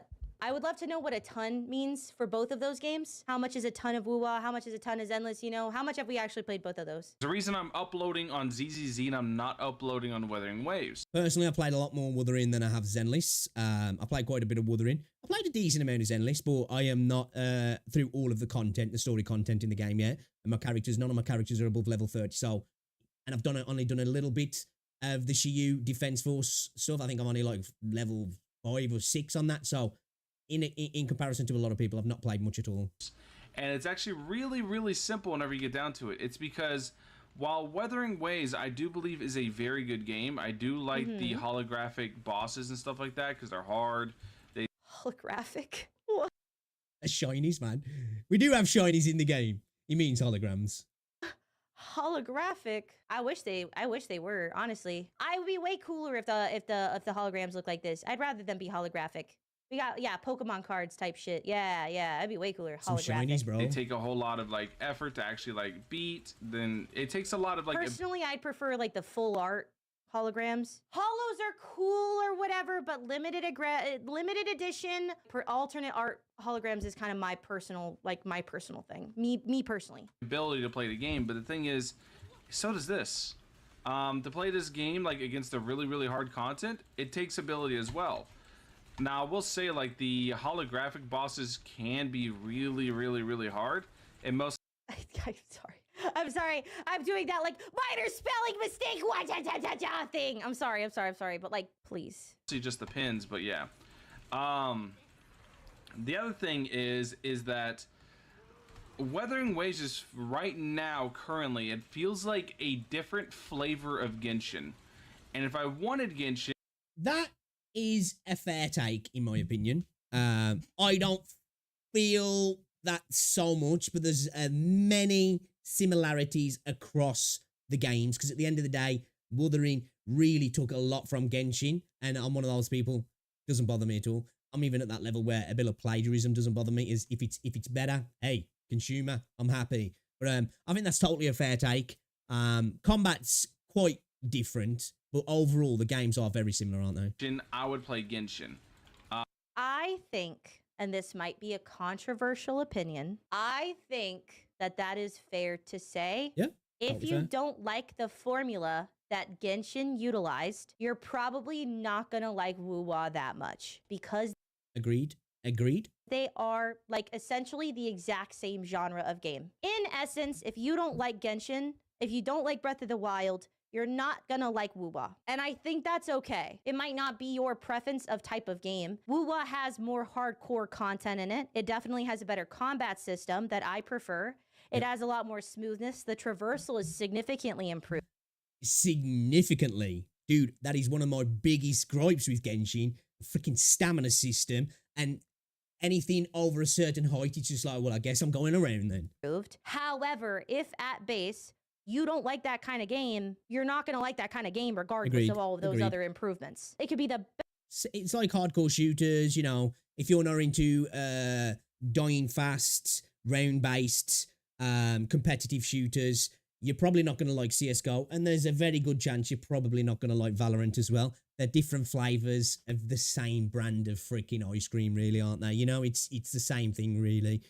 You know, if you like CS, there's a good chance you might like Valorant much more, and vice versa. And you might not like one and like the other. That is obviously a thing. But I think if you don't like those sorts of games, you're not going to like the other one, really. Best, most perfect, round, juicy, soft peach. Same sort of thing. If you don't like PGR and you don't like things like solo leveling or Rise, probably not going to like Zenly Zone Zero. But if you don't like peaches, it doesn't matter. And if you don't like peaches and the peaches, this style of game, you're not going to like it if it's Breath of the Wild, Tears of the Kingdom, Genshin Impact, Wuthering Waves. You're probably not going to like it if it's Azure Premilia either, you know, because you just don't like peaches. Whatever the most perfect version of a peach doesn't matter. You don't like the flavor, period. But until they carve themselves out a unique identity for themselves, I don't really have any interest to play the game. So, yeah. That's fair as well. That's fair as well. I do think that's Wuthering Waves' major issue right now is its identity and being unique in that regards. I think we'll get there. I hope we'll get there as well. And it's always going to be compared to Genshin, and that's fair, and I think it's a rightful comparison. But I do think that's where Wuthering really needs to take itself to the next level. Is it does need to become something unique in its own right. It needs to have its own special flavor. It needs to stand out, and hopefully that comes with later content, endgame, or characters in the future. But that is really one thing they need to concentrate on. Very good argumentation. So, yeah. You know what? He's definitely playing the game while trying to film this video, for sure. To me right now, Wuthering Waves is just another Genshin, and that's just, I'm just whatever about that. I think that this is horrible argumentation. I don't think calling it another Genshin is fair. I think saying that it isn't. That you don't prefer that genre of game is okay, but saying that it's like a copy of it is not entirely fair. If you just don't like that kind of game, it's not going to matter if they carve out. I kind of disagree in a way. I don't mind games copying off other games, but I think you can like one game and not really be into a game that's very similar but a little bit different, you know? And I suppose that might come from having a bit of bias yourself with that being the first one you tried and then being like, well, this one's just not, you know, I prefer this one because I've got more time with it. That's totally fair. But I can understand somebody not being into a game that's very similar to something they like, but they're just, you know, well, it's just the same thing, but it's a, you know, I'm okay with this here. I think that's a fair argument to make as well, but I do get what she's saying. An identity for itself, like in your mind, because you don't like that kind of game. That peach could make itself into a peach pie. If you don't like the flavor of peaches, you're still not going to like the peach pie. We're continuing on the peach metaphor, right? Could be a peach pie, a tart.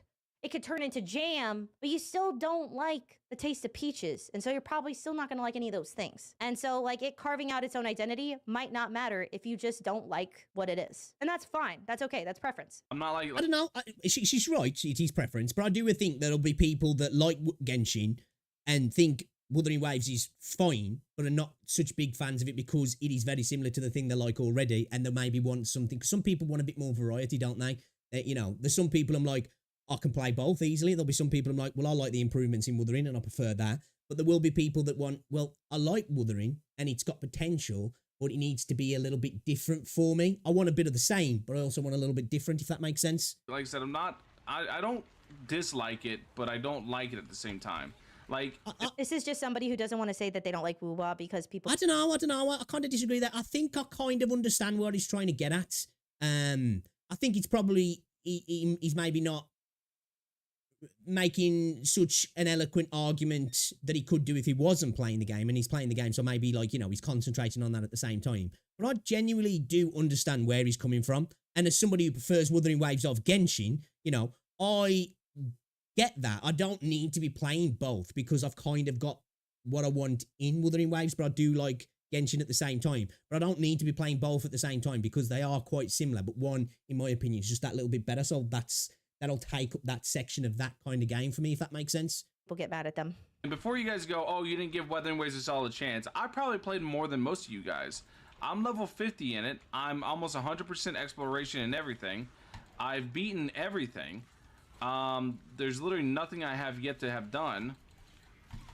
And I'm one of these people as well. I don't think you have to do all of that to have an opinion on a game. When you're making a review, different thing. I think to voice your opinion on a game, I hate this argument where people go, you just haven't played enough. And it's like, I don't agree with that. I think you can have an opinion on a game whether you like it or not within the first half hour of playing a game. If it doesn't pull you in, you ain't feeling it. You know what I mean? Obviously, there's different arguments that you might make later on where it's like, I don't think that's fair for you to necessarily say that because you haven't experienced it in the way that you potentially need to experience it to make that opinion, or not to make that opinion, to come to that conclusion. But at the same time, I think you can genuinely voice an opinion on a game with what you think about it within the first hour or so of playing a game.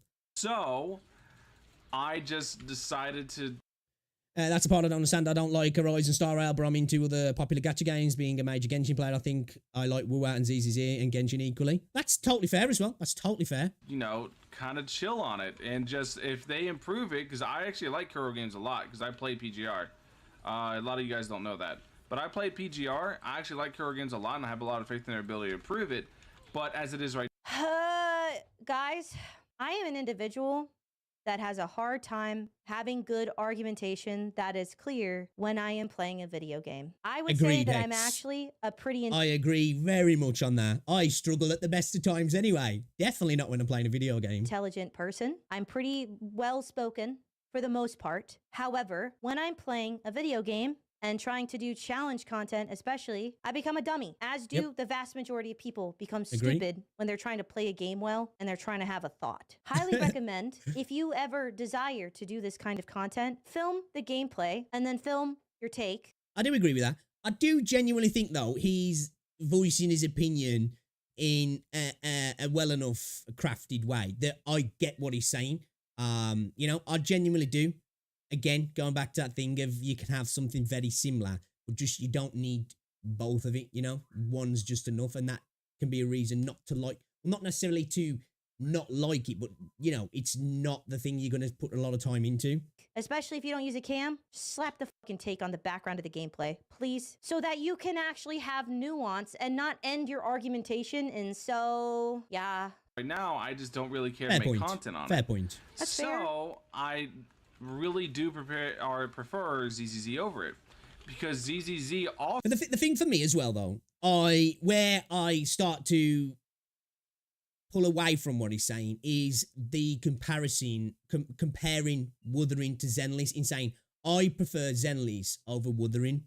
And the reason I've got an issue with that, well, not so much an issue, but I question it, is because other than them coming out at the same time or similar time, they are totally different games. Comparing WuWa to Genshin, totally fair. You can compare whatever you want to whatever, you know, end of the day. But it's like saying, well, I prefer Call of Duty over, I don't know, freaking The Last of Us 2. It's like, well, they're totally different games, you know? Both have got shooting mechanics in some degree, but they are not the same game, if even the same genre. And other than being in a third person and action, and in the gacha space, they're totally different games, aren't they? Wuthering Waves and Genshin Impact. One's an open world action RPG, and one's a instanced action combat game, really. It is a role-playing game. It is at its core, but it's totally different. It's small, instance, almost roguelike content, where Wuthering Waves is an open world action game with a gacha system attached to it. But I feel like this, in its sense, is definitely a more true gacha game. And I think trying to make comparisons between the two really is where the argument falls a little bit apart. Like, you know, they're just not the same game, really. Where to me, Zenless is a lot more comparable to Snowbreak Containment Zone, to PGR, to Solo Leveling Arise, to those sort of games where you have these little instance scenarios where you go in, you fight a couple of enemies, and then you go on to another area, and then you kind of go back to a hub and you do your little bits and pieces, you do your pulls, you do your farming, which I know you do all of that sort of stuff in the other games as well. But it's in a totally different guise, isn't it? You know what I mean? Also allows me to play it. ZZZ allows me to. More like comparing COD to PUBG. Yeah, it's probably a better analogy, or Unreal Tournament to Call of Duty. Yeah, I was just thinking more of the aspect of it being almost a little bit more abstract, because I feel like these games are nothing alike, other than that they are action based, they're gacha games, and I guess they're role playing games in a sense. You know, I'd argue that it is a role playing game. Zenless is as well. They're both role playing games. They're RPGs at the core, which most gacha games typically are, aren't they? For the most part. But yeah, they're totally different games. To play this game as much as I want in like a hardcore degree, but at the same time, on the days I want to be casual about it, I can. I don't feel like I understand that take. This feels like a recency bias take where WuWa is a couple weeks old and you've played a lot of it, and Zenless Zone Zero is new and shiny and fun. First of all, I don't think that there's an endless amount of like hardcore content to do in Zenless Zone Zero. I don't think there's an endless amount of hardcore content in any gacha game. Really, I could be wrong. I haven't played them all, but I think that's one of the weakest points of gacha games, in my opinion, is the end game content for a lot of them isn't replayable enough, doesn't have enough variety, doesn't have enough resets regularly to keep it fresh. And I think that's one thing that they really need to work on. You can definitely smash your face into Shiyu defense for 1,000,000 years if you want to, just like you can smash your face into a holographic enemy in Wuthering Waves for hours and hours if you want to. But you can also, in Genshin Impact, rerun the Abyss for hours and hours if you want to. But like, I feel like this is a recency bias take where this thing is new and shiny and exciting, and Wuthering Waves is not as new and exciting. So you like this better, and that's fine. You can, or you could just genuinely like this more. But man, this is just wowie. I don't have to spend like 20, 30 minutes doing dailies like I do in WuWa. Okay, now that's just, you don't have to spend that long doing dailies in WuWa. You've got your daily quests, which you can literally do most of the time in a minute. And then, depending on what materials you want to farm, you can get that done quick. You know, if you're getting, you know, whether you're going after some echo materials or whatever it might be, that stuff can really be done quite quick, in my opinion. You know, it'll take a little bit longer if maybe you've got the podcast, because obviously you want to level that up. So you want to do all the different things to level that up. But beyond that, it doesn't take that long at all. I'd argue that it kind of is a similar time frame, maybe a little bit quicker in Zenless. But I think the little bit of addition of time comes from WuWa being open world, where you might have to travel somewhere and then walk to a specific place. Again, this goes back to how I was talking about with some people. An open world can be a negative to a gacha game and any other game later on when it comes to doing that sort of daily grind sort of content, because there might be a little bit of traveling between points of interest in between teleports and such. But yeah, other than that, I don't think it takes much longer at all, if I'm honest. I have to go to this domain, do this thing, go to this quest, talk to this old man on the hill, go look at the grave, and I gotta... Like, I think if he's got a problem with that, then he should definitely take much more umbrance to Genshin, because the dailies in Genshin suck, and traversal in Genshin sucks. I like Genshin, but I hate doing dailies in Genshin. It just sucks. It's not an enjoyable experience. I do all this stuff to be able to basically do my dailies. Wait, and I gotta do quests. WuWa, where I have to go to this domain, like 20, 30 minutes doing dailies like I do in WuWa. Wait. Sorry. ZZZ allows me to play this game as much as I want in like a hardcore degree, but at the same time, on the days I want to be casual about it, I can. I don't have to just does not take 30 minutes. spend like 20, 30 minutes doing dailies like I do in WuWa. What are you doing for 20 or 30? This is genuinely the only bad take that I think he's had. The rest of the takes have, I think, you know, you can take them as well. I disagree with that, and that's fine. I just think that's just a bad take, that is. It's less of, oh, well, I think this and he thinks that, and his opinion. I just think that's a bad take. 30 minutes in WuWa. To do the daily actual quest things, that takes like 5 minutes. And then if you just blow your resin, it'll take like a total of maybe like 10 minutes. Exactly. Maybe. If that, when it comes to the dailies, because most of the time it's usually go kill 5 TDs, you TP straight to them and you kill them within a minute or two, if that. If you've got Gian, you just cane them out and it's done. And then spending your wave plates doesn't take long at all, depending on what you're doing. Some stuff takes a little bit longer. If it's tacit field stuff, takes a little bit longer. But, you know, if you're just going to the simulation or you're going to a forgery or whatever, you can do that stuff really quick.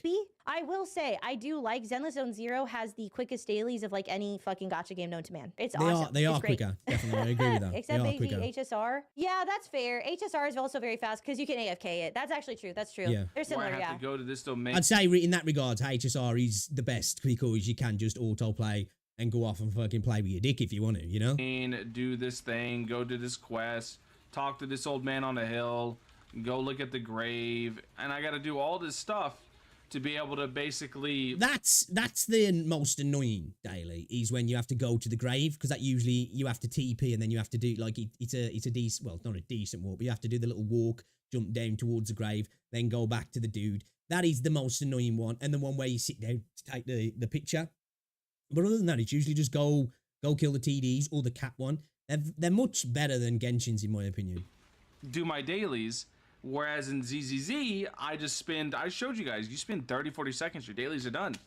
You go, you do 2... Okay, that's also an exaggeration. It does not take 20 or 30 seconds to do your dailies in Zenless. It does not take 30 minutes to do your dailies in Yeah, I agree with that. This is just a bad take, this is. Wuthering Waves. How are we exaggerating in both directions? If you want to have a take, you shouldn't need to exaggerate to prove your point. That's wild. Do 20-second runs afterwards, burn your energy. I agree with what Hexa said there. If you've got a valid point, you don't need to do that. Dude's he's extended the time in exaggeration in Wuthering Waves, and he's condensed the time it takes to do it in Zenless. Now, he's right in principle. It is quicker in Zenless, but that's not just down to the actual content. It's the game itself. It's an instance game, so just getting around everywhere is going to take time away. Anyway, this is what I was saying, where open world games in the gacha space sometimes can be a negative later on because there's a little bit of time spent moving from spot to spot. You can TP, but you've usually got to then walk from the TP to where you need to go.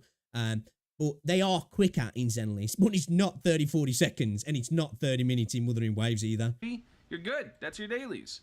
So this game gives me the avenues to play it super hardcore when I feel like it, but then on days I don't want to do that, I can just play extremely casually. What do you mean by super hardcore? What super hardcore content are you doing in ZZZ? Are you saying that you get to play for a lot of time? Because people mix that up as like, what is hardcore content? Is that like you can do a lot of content, or that it's like difficult content? Because people use...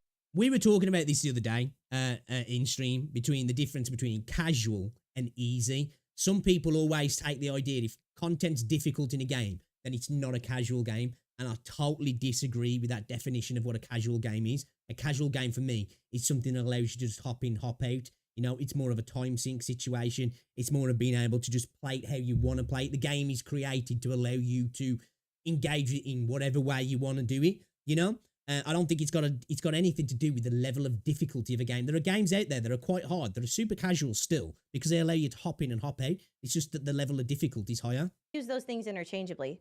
Games like Genshin, games like WuWa, those open world exploration games that take 20, 30 minutes to get their dailies done. Okay. Those games, you're not playing that casually. There's no way. Like some days I don't have 20, 30 minutes to Y'all be playing Genshin hardcore? Put your hand up. You be playing Genshin hardcore. You can't even play Genshin anything other than casually. So he's saying casual and hardcore is like a time thing. Is that, am I misinterpreting that? Am I misinterpreting that?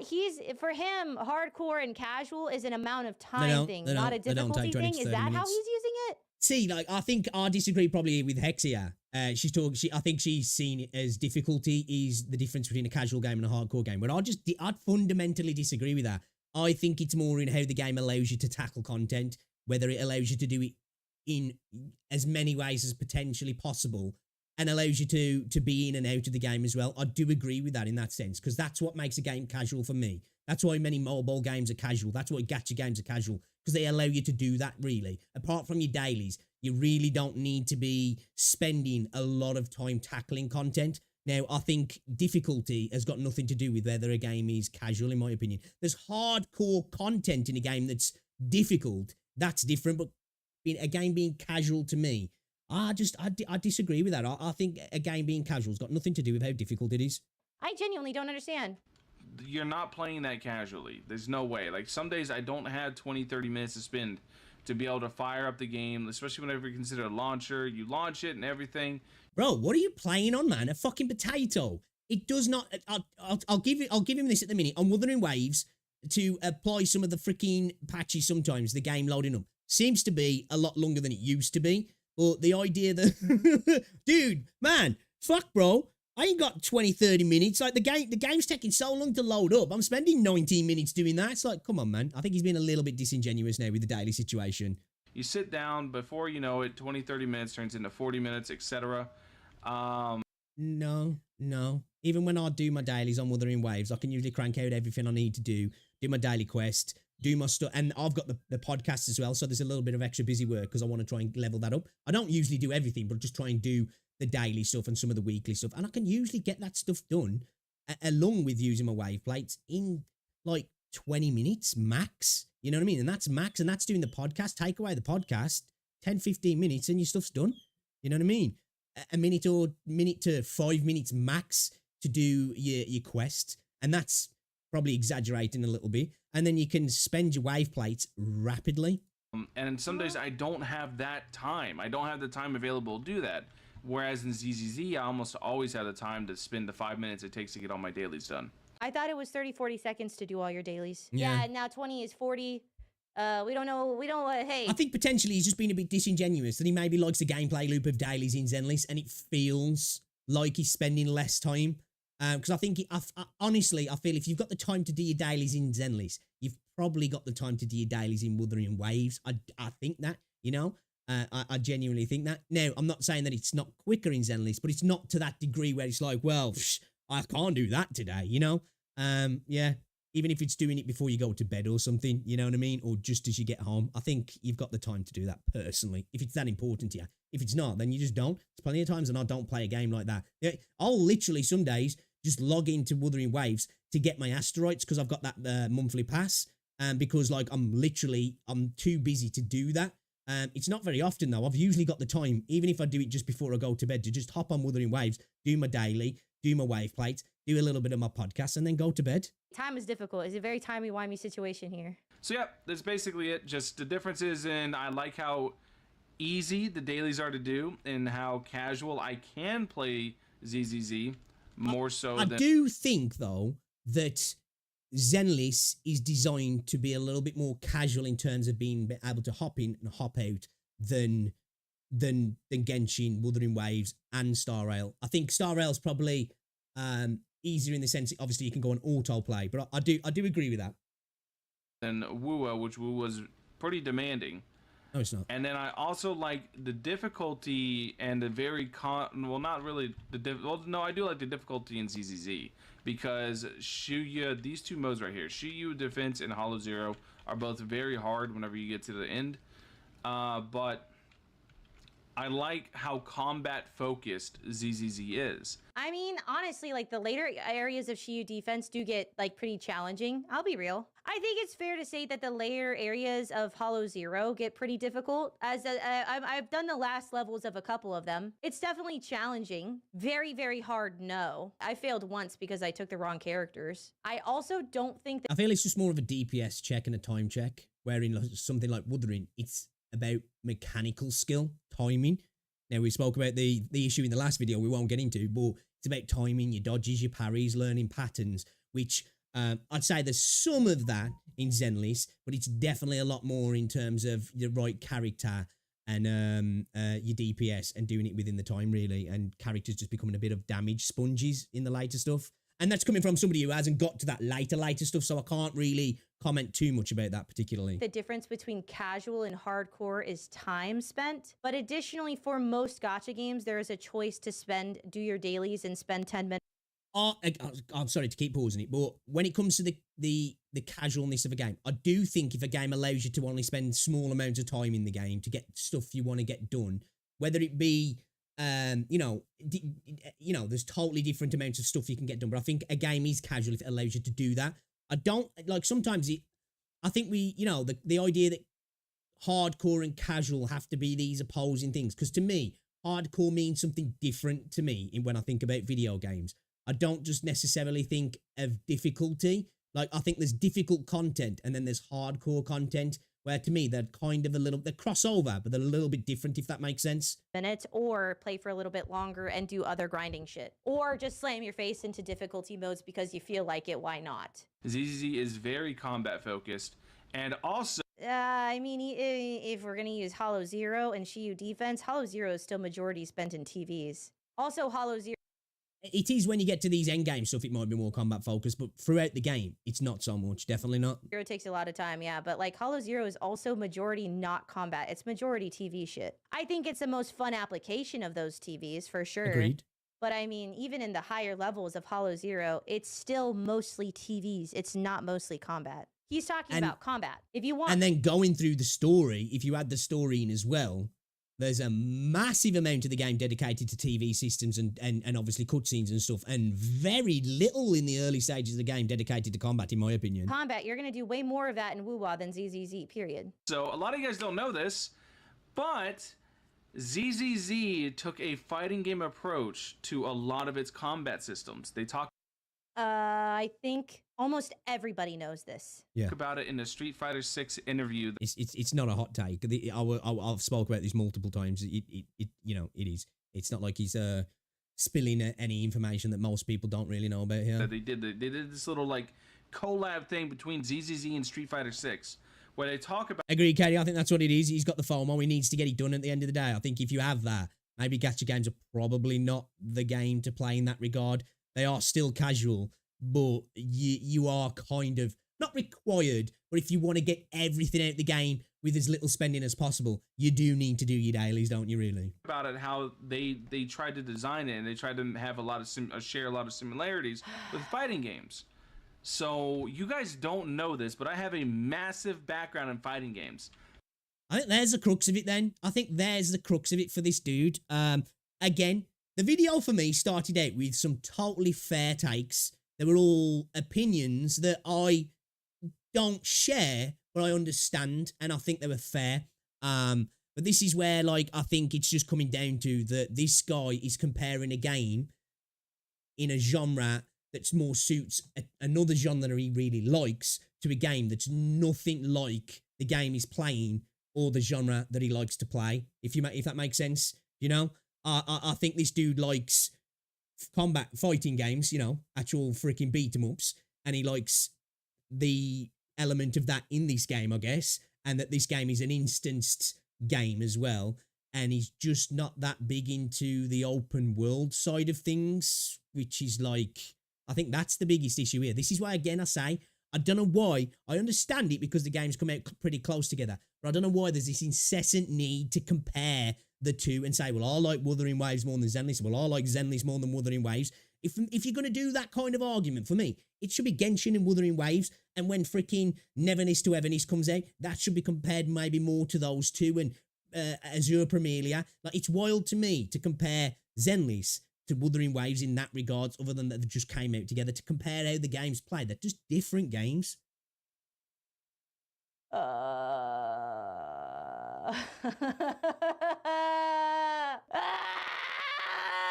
In DNF Duel, I was a top 50 player in the world on console. I was top 200 in the world. You know, it's like comparing freaking desserts to mains. It's like, well, they're both food, but, you know, it's like, well, I like, you know, cheesecake more than freaking steak. And it's like, okay, what the fuck, you know? PC, I don't care. I'm really good at fighting games. I love fighting games. That's so awesome. It feels a lot more natural for...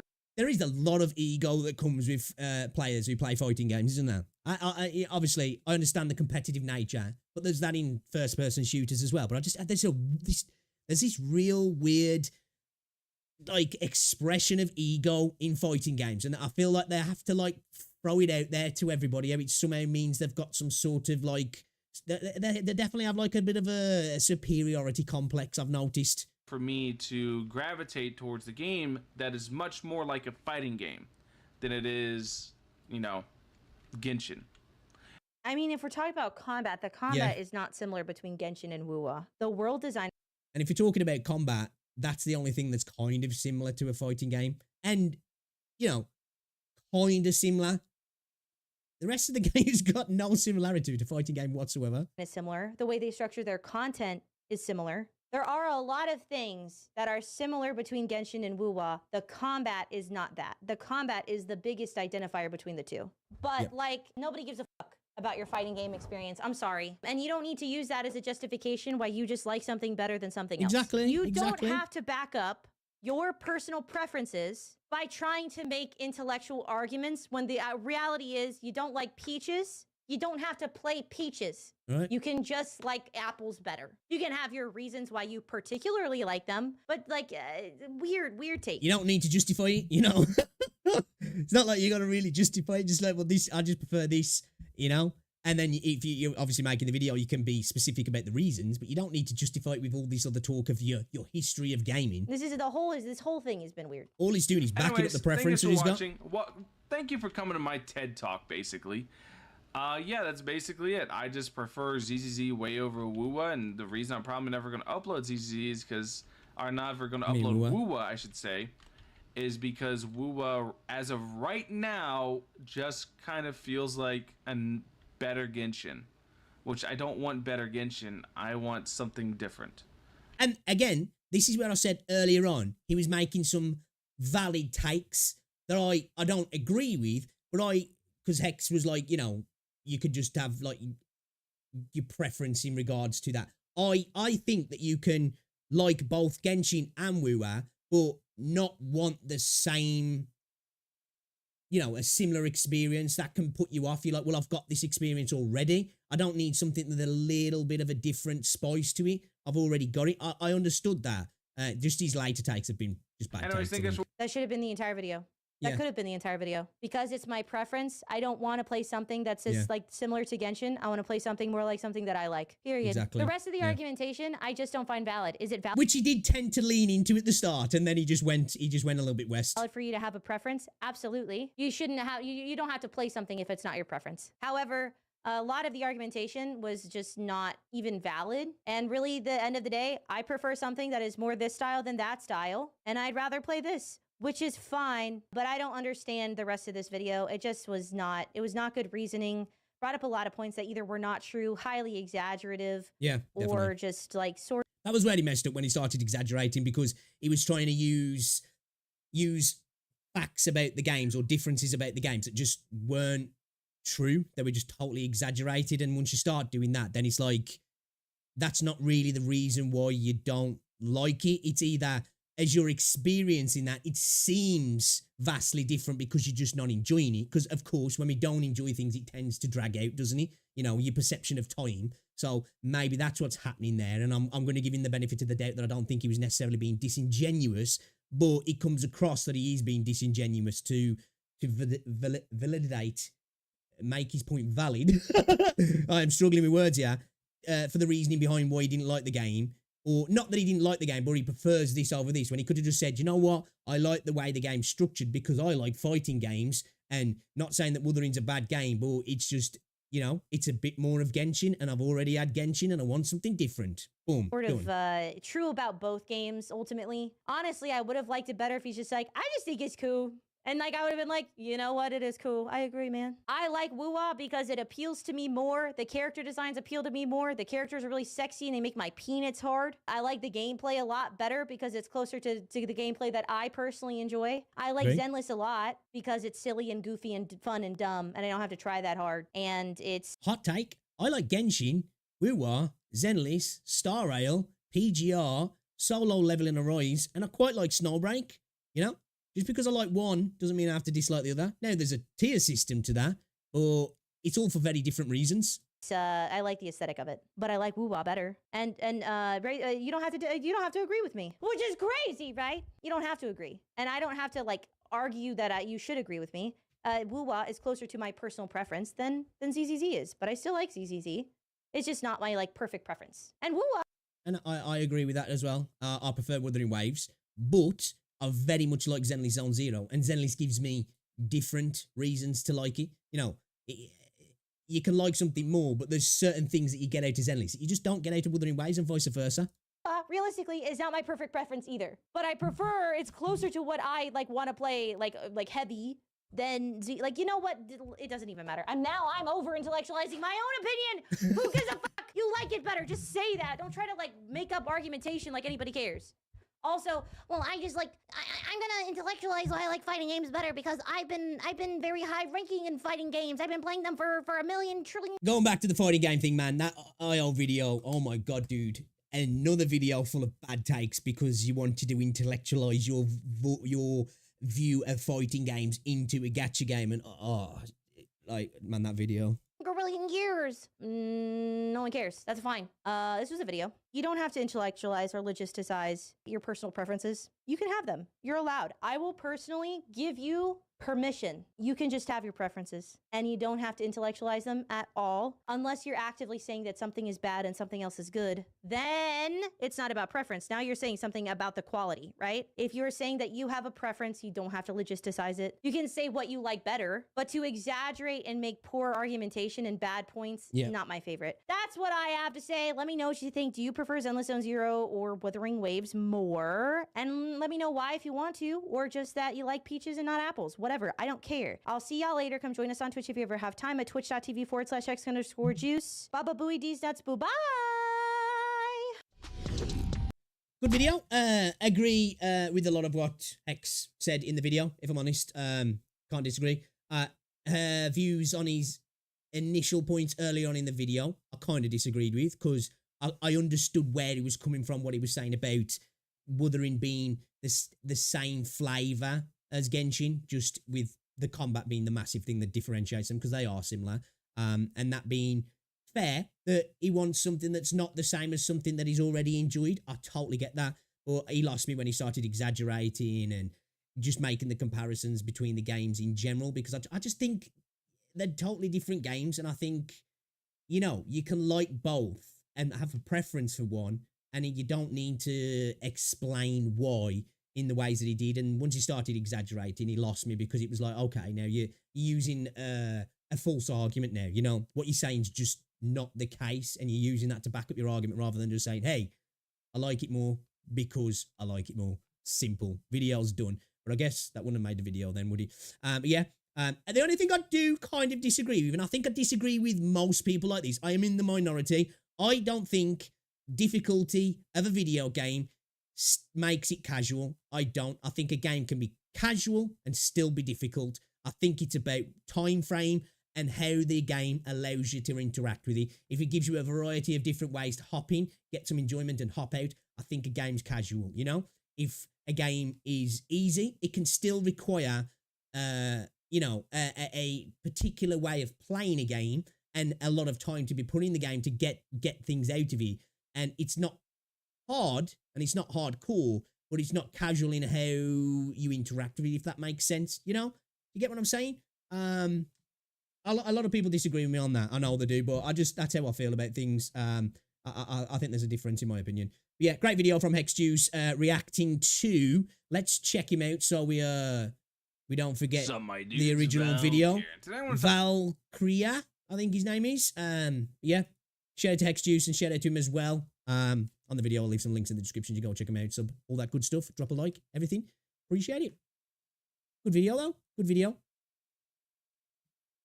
Yeah, I didn't want to pick up on that, Neo. I saw it. I misspeak all the time. I do, and especially when I'm really trying to, especially with videos, and I'm trying to be quick about and coherent and as eloquent as I possibly can for somebody from Wolverhampton. I make mistakes all the time, so I don't like to pick people up, but I saw that as well. Well, I heard that, should I say? I was gonna pull it up because she was questioning his explanation of things, you know. So I was like, you know what, maybe I should there, but I'm not gonna, because I'll probably say something in 30 seconds where people will be like, yeah, you just butchered that pic, shut the fuck up. Vulcan and Get Smacked did a podcast video with I watched it last night. Oh, I haven't seen it. I might have to watch that. I probably won't react to it on stream because it'll be a bit longer, but I might have to watch that, or we could do it another time. Yeah, before he even got into the whole Wuthering Waves doesn't have a me, he lost me on that video. When he started talking about, now some larger content creators might disagree with me, when he was talking about that content creators somehow deserve special versions of games in terms of test servers to be able to make content. I'm like, dude, if you can't make the content for a game on the same version that everybody else has got, then that's a you problem, man. You know, at the end of the day, when games start catering to content creators, the very small percentage of the player base, that's when games fucking die, because guess what? 99% of the player base aren't content creators. It's like when games start getting a burgeoning esport and they're like, right, we've got to just concentrate on the esports side of things now. And then guess what? People stop playing the game because not everybody's a fucking 1% player, you know? But yeah, when he started talking about that's Wuthering Waves' biggest problem, they don't have a me, I was like, bro, what are you doing, man? Come on, dude. Talking about negative edging and character cancelling and all this sort of stuff. It's like, the tech that fighting game players talk about sometimes, I'm just like, what the fuck? I did watch a dude's response to that, actually. It was another fighting game player, and he was kind of talking about the terms that he was using were right terms, but they weren't actually fitting to the situation correctly, so the context of them was kind of wrong as well, which is kind of funny. I personally think they both had bad takes, and I really struggle trying to watch a video like that without seeing the absolute hubris and ego. That's why I like to react to these videos, you know, end of the day. Because I think sometimes the content creators I tend to watch don't struggle with this, but I think the internet struggles with this a lot, don't they? That sometimes people can disagree with somebody, but then they struggle to agree with points that they actually agree with coming out the same person's mouth, which I don't. It's like I can dislike a person vehemently and still be like, okay, this person's a douchebag, but they made some valid points here. That's why I do like checking stuff out as well. You know, because it's always good to react to other people's points of view.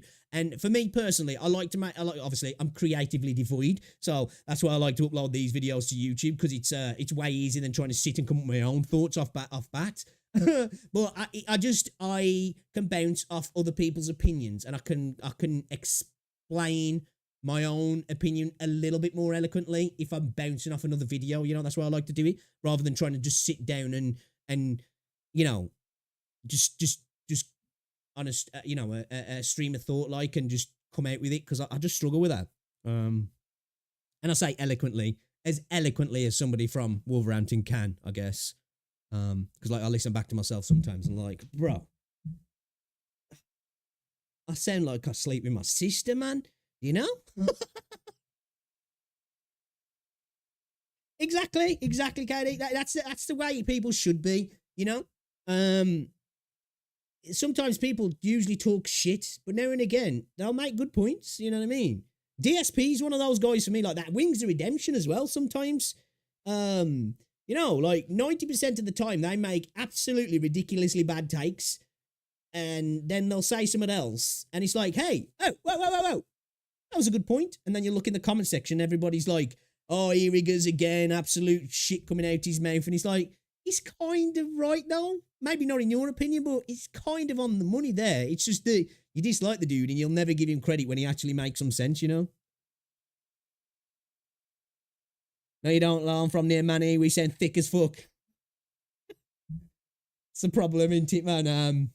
Especially working class areas, you got a strong accent. It's like, oh, shit. Listen back to myself and I'm like, oh, my God, dude.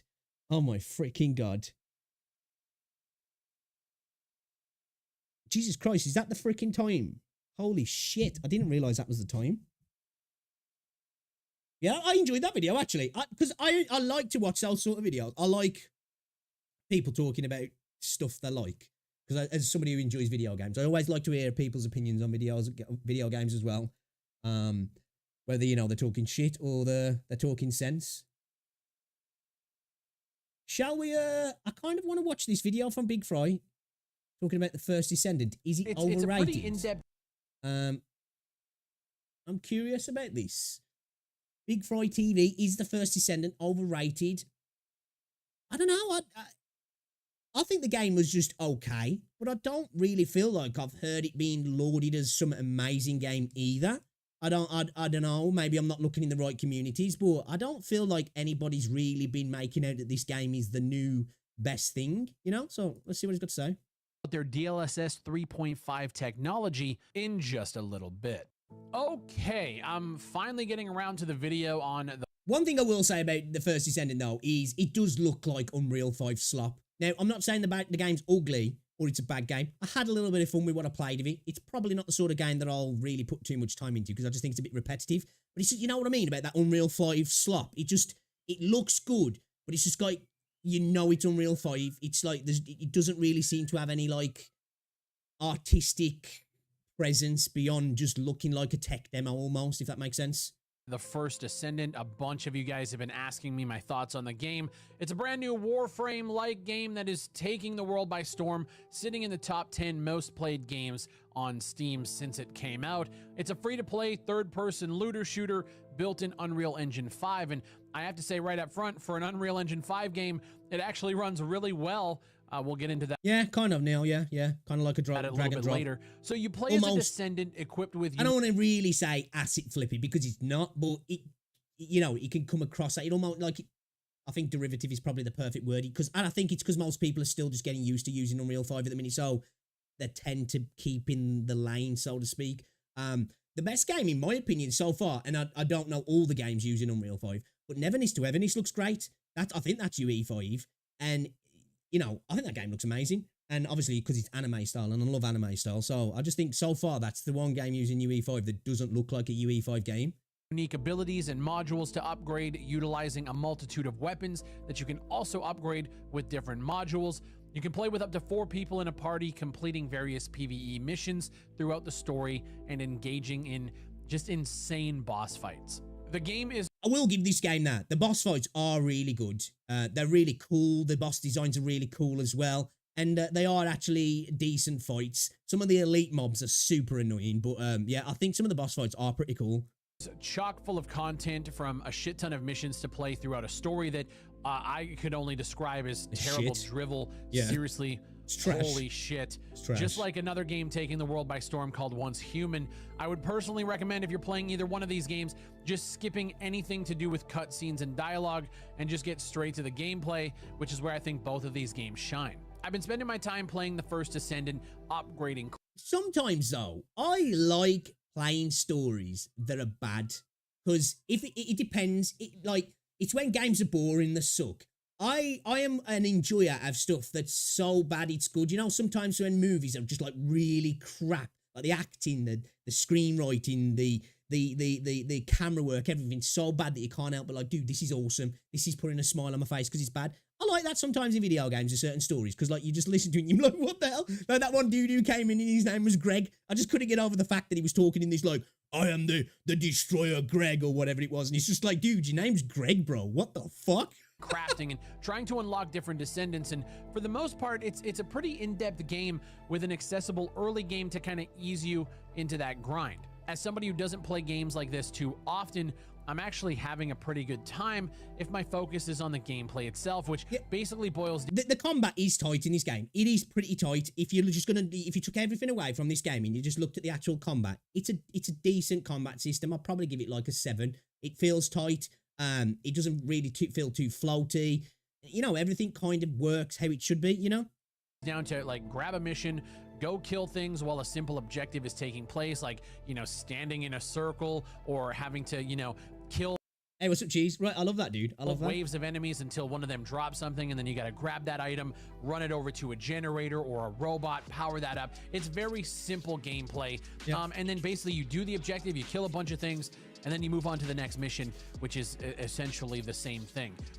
It's just that sort of game that you can switch off and play, in my opinion. It's repetitive, as I said, but for me, it's that perfect sort of game where you can just put it on. You can have someone on the, kind of like gacha games, to be fair. You can have something on the second monitor, a podcast, a video, whatever it might be, and just play, you know, and you don't have to focus too much. You know, focus just enough for it to be engaging, but you can just enjoy something else at the side as well. Starting 3 hours of the game is pretty mind-numbing.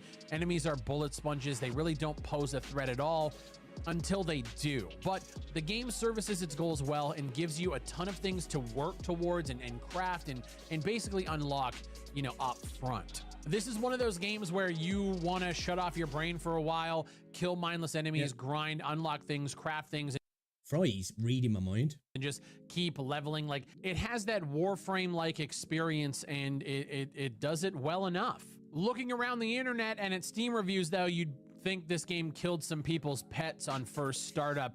We'll talk about that in a little bit. I want to start with talking about the art style and the graphic quality here. So, like I said at the beginning of the video, the game does run really, really well. For an Unreal Engine 5 game, this is definitely one of the more optimal. It does run well. It does. See, like, I don't like to talk about performance too much in video games, if I'm honest. Humble brag, I am on a 4090 and a 13900K with fast RAM. So, you know, I'm not getting the majority experience for people. There's a lot of people who are not on those systems. So I tend not to lean into performance sometimes as a massive opinion that I like to give out in videos, because I'm running on like a high-end system and not everybody is. But yeah, the game did seem to run okay for me. So, but that obviously, there's plenty of games where I'm like, dude, this game runs fine. And everyone's like, no, it does not. Optimized ones that I have been able to play. And from like a quality graphic level perspective, I do think this game visually looks really, really nice. It does. Graphical fidelity in this game is nice. I'm just not a massive fan of the art style. And I've said this multiple times and I'll say it again. Art style is always better than graphics. You know, there's a place for games that have got beautiful graphics, you know, your AAA games, you know, like your God of Wars, your Last of Us, your Spider-Man games that come out and you're like, dude, this game looks amazing. The fidelity's insane. But then like 5-10 years down the line, they age, don't they? But games that have got amazing art styles, they might not be the most graphical fidelity game, you know, might not be so impressive, but the art style just, you know, 10 years down the line, the game still looks amazing, doesn't it? And that's most likely due to the fact that I'm playing this game on an RTX 4080, which means I can take advantage of NVIDIA DLSS 3.5 technology with ray reconstruction, frame generation, a segue into the sponsor there, and super resolution. Playing at 4K max settings with all of the ray tracing effects enabled, these RTX 40 series GPUs are pushing performance to the max with an average increase of 2.7x at 4K. DLSS 3.5 with ray reconstruction and frame generation. I'm impressed here. That is a good segue, man. That's a good segue, dude. Enhances ray tracing and multiplies performance using AI. And when you combine that with NVIDIA Reflex to lower your system latency, I mean, you can't lose. If you're playing the First Descendant, you can enable all of these features by hitting the escape button, going to your options, and everything is right there. A big shout out to NVIDIA for sponsoring this video. If you guys want to take advantage of all of this technology, just go to your options menu, check to see if you can turn all of this stuff on. If you have an RTX but first, you got to buy the card. GPU, or if you're using an older GPU in the GTX I can't series, find it. I'm on a 1080. Things like NVIDIA Reflex with their low latency system architecture, and you can still have a better time. I want to shift gears back to the other half of this visual discussion. I do believe the game looks visually really, really good. It's Unreal Engine 5. It's got the lighting. It's got everything. It looks crisp. But the other half of this discussion is the art style, which I gotta say, I'm not really the biggest fan of. Obviously, it's quite generic. Obviously, this game is coming from Nexon, it's coming from South Korea, and it's definitely got that Eastern vibe combined with... Dude, not even just the Eastern vibe. I don't know what it is with Korean developers. Korean games all look the same. There's just like this Nexon specifically, but Korean games just they've got this style that's like, okay, that game's Korean. It's not even like, oh, that game's Asian or Eastern. You know, it's that game's Korean. It's wild. Like this future, almost like, I want to call it cyberpunk, but it's more like future mech. It reminds me a lot of what you saw in Halo 4, like these crazy cyber metal structures and robots. And I'll be honest with you, I've seen it a million fucking times before. It's kind of, at this point, it's kind of just a tiresome art style. It's generic. It's a tiresome setting. I feel like I've seen this before. It doesn't feel original.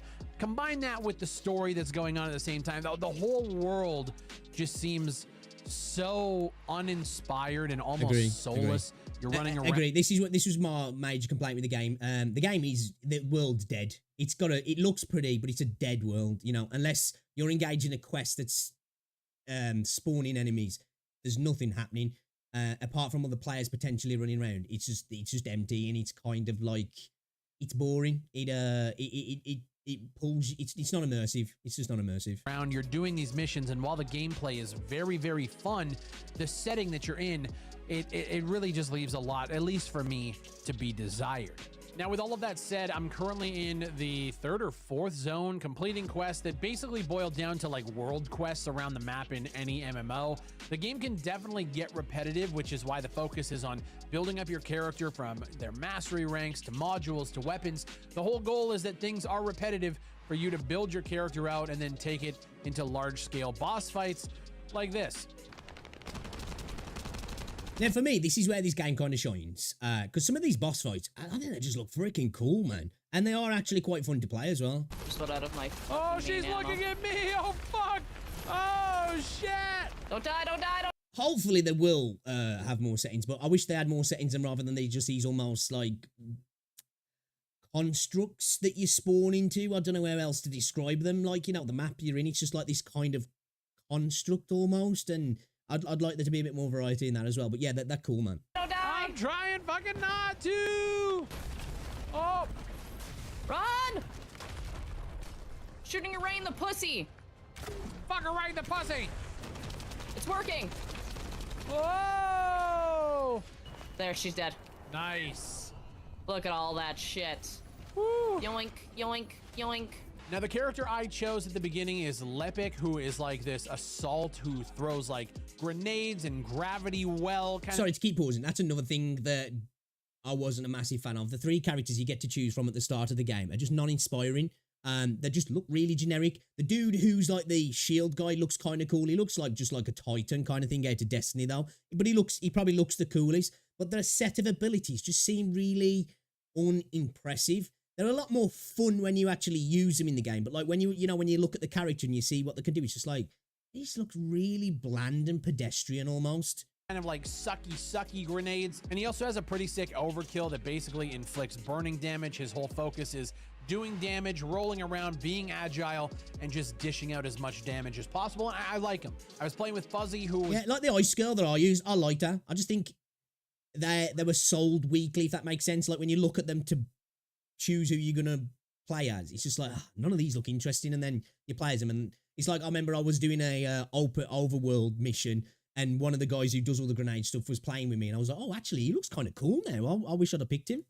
Is using the tanker class. I believe his name is Ajax, and he does like bubble shields and shield walls and stuff to kind of protect you and basically let you kind of deal damage from afar, and it's a pretty good combo. Now, as far as I'm aware, this is where things start to go south for a lot of players, and that's in the ability to unlock and purchase new characters from the shop, or, you know, making research requests, which is where you can unlock all of the blueprints and all of the pieces to unlock new characters, or you can just purchase them using Caliber, which is their currency that you have to purchase. I don't have a problem with that. Hot take, don't have a problem with that. For games free to play, I genuinely don't mind how many microtransactions or how expensive they are in the game. And I don't mind them having things that are not available, so to speak. I don't like it when games take away content to make the game worse to let you buy it back. That's what I don't like, but stuff like that doesn't bother me at all, if I'm honest. With real money. So how this works, being a free-to-play game, is well, you have a shit ton of things that you can buy. Cosmetics, descendant skins, weapon skins, color palettes. Most of that stuff can be unlocked through their premium battle pass, which costs a certain amount of Caliber. And there's also an in-game store that sells other items for Caliber as well, along with XP boosters and items to bypass certain time barriers with real-life money. The individual descendants can be bought directly from the store using Caliber, and without this current... And as somebody who I've played about 20 minutes of Warframe, as somebody who's not played it, I guess, I've seen from a lot of the people within the Warframe community say that the system's not bad at all in the time, because apparently the amount of time it takes to get all your parts for your frames in Warframe is like a lot, apparently. So I think it just depends on the kind of games you play, where you might be a little bit more, generous in your view of this sort of stuff within the game. Me, when a game's free to play, like I say, as long as they're not pulling stuff out the game and making it unfun, so you have to buy it back. I don't mind stuff that might take a little bit longer if you're free, or certain stuff you just can't get access to if you're free, because at the end of the day, the game's got to make some kind of money, hasn't it? Like, you know, and I think if you don't like that sort of stuff in games, I just think you should stay away from free-to-play games, personally. Currency, you need to grind for materials to unlock each new descendant, which, as far as I'm aware, is the exact same system that they have in Warframe. Yeah. Now, whether and as you far consider as that I'm aware, it's more generous. When in a PvE experience, there's no PvP in this game at all. That's kind of up to your discretion, which is it's not pay to win, really. It's just pay to progress, I guess. You know, pay to power, I suppose, almost. why I feel like the game is sitting at a mixed review. There's other reasons in there as well that we're going to talk about, but that pay to win element of, you know, a PvE only experience, and you can choose to bypass time gates and other things by spending real money. I can definitely see why some people don't want to be involved in yet another freemium game like that. And, you know, I totally understand it. What pisses me off about the entire system is all of the starting descendants are around 300 caliber, and you can only purchase caliber in segments of either 250 or 500 with a... That's the systems I'm not a fan of. That's the systems I'm not a fan of. 20 caliber bonus, so 520. So you, it's like the smallest one's just a little bit less than what you can, what you need to get the character. So you only have to buy the package that's the higher tier package. But then you're left with just enough left that's not enough to get another thing. So it's like you're always in that deficit. So you always have to keep buying. I don't like those systems either. It's like, just if you're gonna have a character that costs $5, let me buy a $5 pack. Don't make me either buy a $3.99 pack or a $10 pack. That's when it sucks. You have to buy the 250, which is $6.99 Canadian. You have to buy that twice to have enough caliber to purchase. Not a fan of that. So I understand while people each not liking descendant that. is But at the end of the day, it's designed specifically for that reason, isn't it? It's to get you to buy the one above to afford the cheaper item. But then you've got just enough left that you can either spend on a couple of little tiny things, or if you want to do that again, you've got to buy again. So it always leaves you wanting, you know? It's smart. It's predatory. It is. But at the end of the day, a lot of systems in free-to-play games inevitably are predatory. And I think if you have an issue with those sort of systems, it's just not the space for you, in my opinion. Technically 300 caliber, or around $8, give or take. You have to spend $14 worth of money to purchase the caliber needed to afford one of the... It's predatory as shit. Yep. It's the same freemium model we see in a million different games, and I know that's going to be the excuse for a lot of people that excuse it away. I myself am tired of seeing monetization practices like that. I agree. I would rather you just be able to do that as well. That's the one issue I do have with those sort of packages. I'm just like, if there's an item in the game that's the main item that people are going to buy, let me just have a package or a coin, a currency, whatever, that's set in an amount that's the same amount as that, and then I can just buy it and that's it. But I understand why they don't. It's just, it does suck. Predatory, it's scummy, which is why, like, even though I really enjoy the game, I'm never purchasing a single fucking thing from this storefront. It's on that level of, like, it could be called... Oh man, if Plazuka's heard that, he won't be happy about that. He wouldn't be happy about that. You'd be, what is it, tantamount to being on fucking benefits? A scrounger? Pay to win, but people could also make the argument that it's more of like pay to not grind as much, which I know some people would then rebuttal and be like, yeah, that's basically pay to win. Why do you want to, you know, spend money to bypass the whole point of the game, which is that grind? So, you know, there's always going to be a back and forth with gamers, and that's what's leading to at least one section of these people leaving negative reviews. I think some people love the grind though, don't they? That's why I think a lot of people enjoy free-to-play games. You know, obviously there's certain things that they don't want in the game, or they'd like to be different. But I think there's a lot of people, it depends on the gameplay loop. It's how well the gameplay loop's made, isn't it? But that's an attractive element to some people. It's almost like the MMO experience of going out, farming, grinding, you know, putting in the hours for the thing you want. And I know I understand that they're designed like that to get you to pay. some people actually relish in that, don't they? One of the other big complaints is, well, the fact that there's 2 different anti-cheats layered on top of one another in this game for a PvE-only experience. It doesn't feel like it's even necessary. I didn't know that. Until you start looking into what the EULA states in their terms of service. And one of the reviews points out here, the anti-cheat steals virtually all data from you and even blatantly admits to retroactively and proactively stealing all of your browsing data as per their EULA and privacy policy agreement in section 1. Pages that you visit Ain't gonna get much from me then, man, you know? Just looking at fucking degenerate content and maybe the odd porn fucking video. You know, have at it, boys. Sell it on if you want to, you know. I don't know what it's going to benefit you in your game. I guess, you know, you might just be adding more BBWs potentially, I suppose. Visit before and after the use of the services is quoted in this review. All of that for a game that has just an overcomplicated end game that requires you to grind so much to unlock end game gear that it kind of just incentivizes people to pull out their wallets and buy whatever they need, and then also double dips and sells your data as a data broker. There's a lot of reasons to. Then again, though, nowadays, who doesn't sell our data? Come on, you know, if you're using Facebook, if you're using any major website nowadays, your shit is getting sold. You know, that's why, like, even I don't even necessarily mind so much, because I just think it's the cost of doing business on the internet, so to speak. And sometimes it's scummy, it sucks, and sometimes it gets sold to nefarious operatives. I understand that. But I just think it's part and parcel of a free ecosystem in how the internet works, isn't it? You know, like I say, if you're using a lot of the social media sites, your shit's getting sold anyway. That's what I was going to say as well. That's why I hate when websites make it difficult to disable cookies in Europe, because that, I don't think you guys have that in America, do you? So basically now, because there was an EU law, and I think Britain's still like signed up to it, that you go on a website and the website has to explain the cookies. Basically, there's a pop-up that comes up and it's like, you know, these are all the cookies and how they're used, and you can usually reject all, accept all, or you can customize, so you can choose ones you don't want to have and ones you don't mind them using. Some websites will go out the way to make that shit fucking hard to disable. Now, a lot of the time, I'll just, like, I don't mind. It depends on the website, but I'll usually just reject all anyway. You know, I'm just like, you know, if the option's there, I'll reject it. I'd rather do that than having it done. But I understand, like I said, it's part of doing business on the internet in a way.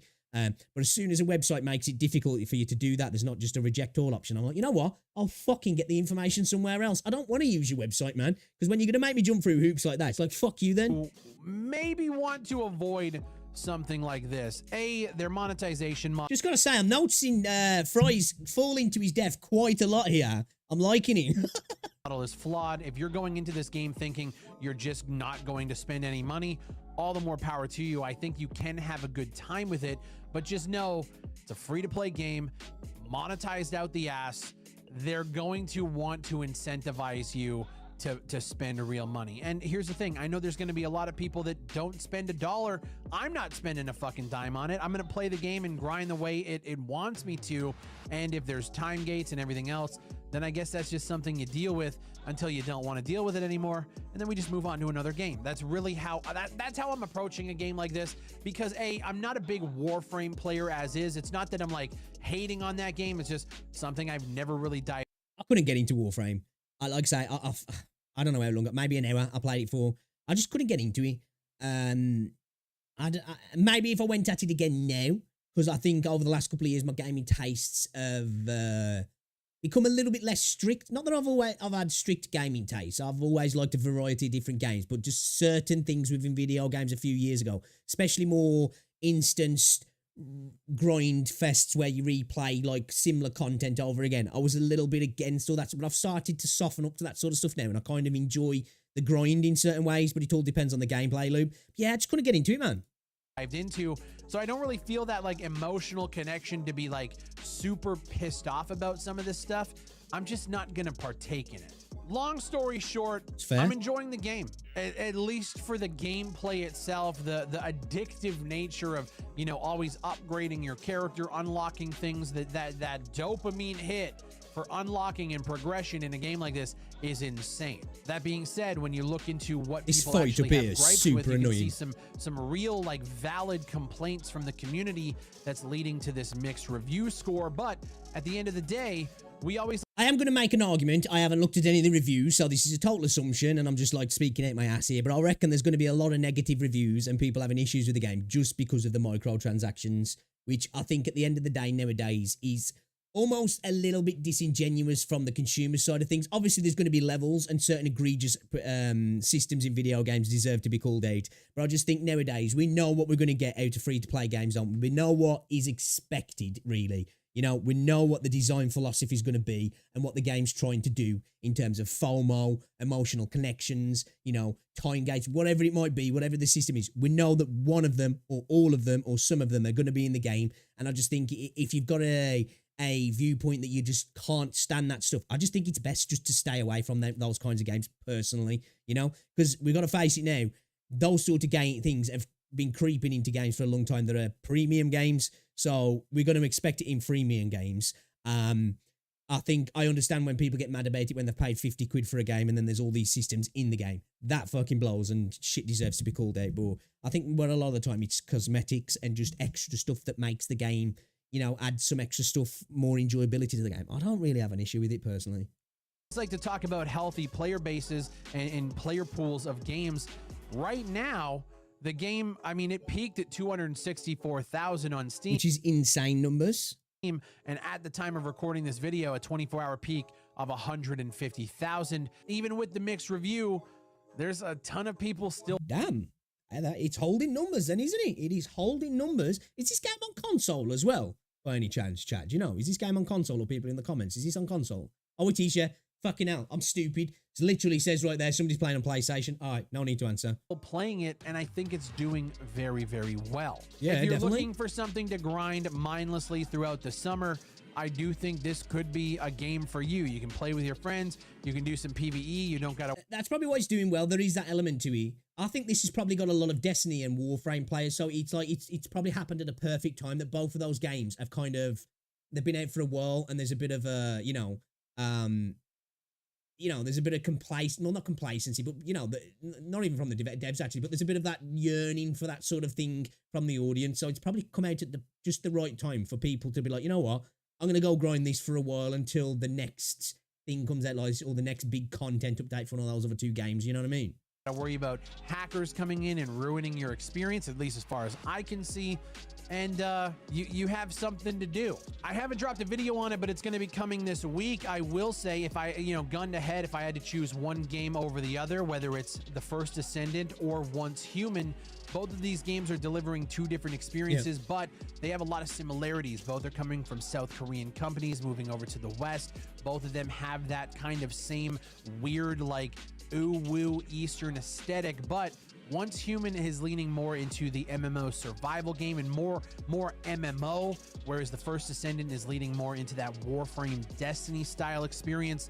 If I had to choose one, my pick is Once Human, and I'm gonna have a video telling you guys why in the next few days. But although I haven't played any of Once Human since it's launched, I played in some of the betas, but I really need to get back on Once Human because I like that game. I do. If you're wanting to get into a game like Warframe, but that in-depth nature of the game is kind of intimidating, I don't know, maybe take a look. Or if you're looking for something just like a casual, mind-numbing grind for you and your friends, try the game out. It's completely free to play. It is Nexon. That's the benefit it's got as well, hasn't it, over Destiny and something like Warframe is. They've been out for a long time now, and there's a lot of stuff in the game and a lot of systems and a lot of updates, and you can come into them, it can be a little bit overwhelming. I've said this multiple times about Destiny. I feel like Destiny is one of those games when you take a bit of time off and you come back, it's just like, I don't feel like I can get back into it.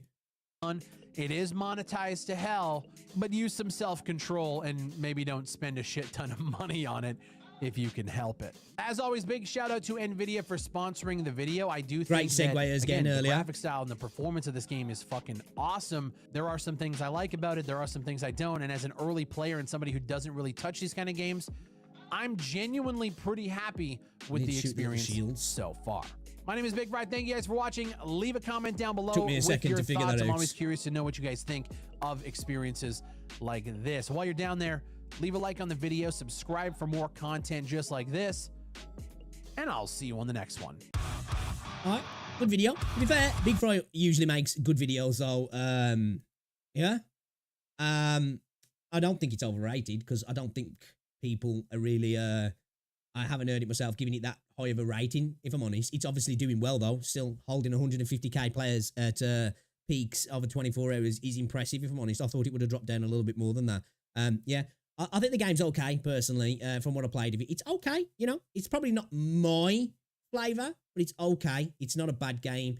It's just all good. And sometimes that's more than enough for a game. It is one of those kind of mindless games. As I said again, you put someone on the TV or you put someone on your second monitor, you watch a podcast, you watch a freaking documentary, you just watch some YouTube videos, whatever it might be, you watch a live stream and you just play your game mindlessly. I think it's perfect for that. And you know, again, that to me is what a casual game is in a sense. You know, you just hop in, hop out, play it how you want to play, kind of switch off and just have fun, man. Good video from Big Fry. Is the first Descendant overrated? Yeah, man. I like that. I like that. I like that. Let's play some fucking video games then. Let's play some fucking video games. Let's do it. Oh, 2 secs.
Oi. Right, an issue with the gacha system. You buy in-game currency for the chance to get a character you want. There's nothing wrong with that. I personally don't like it. Yeah. You know, that's what I say. I have no issue with people not liking those systems, in my opinion, because they are systems. At the end of the day, they're predatory.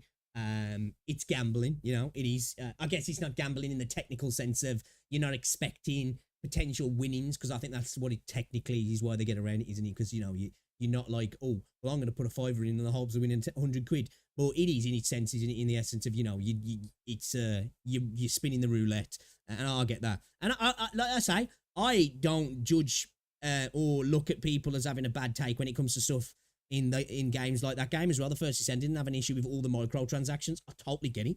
At the end of the day, sometimes there's people who just want a box price on a game, and that's it. And that is a fair take. And at the end of the day, I think that'd be the best way for all video games to be. But, you know, you've just got to understand that when a game's free to play, it's going to have systems that are going to be like that, aren't they? And I think the best thing to do is just stay away from them. I think when you see people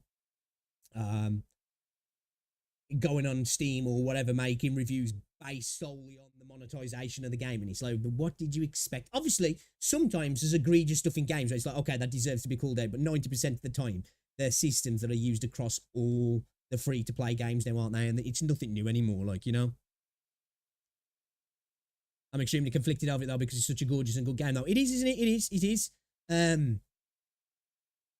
Dude, I think if you like Wuthering Waves, yeah, obviously, if you ever get a chance to pick it up on sale, Grand Blue Fantasy Relink pretty much is a gacha game, or this kind of game, without the gacha system.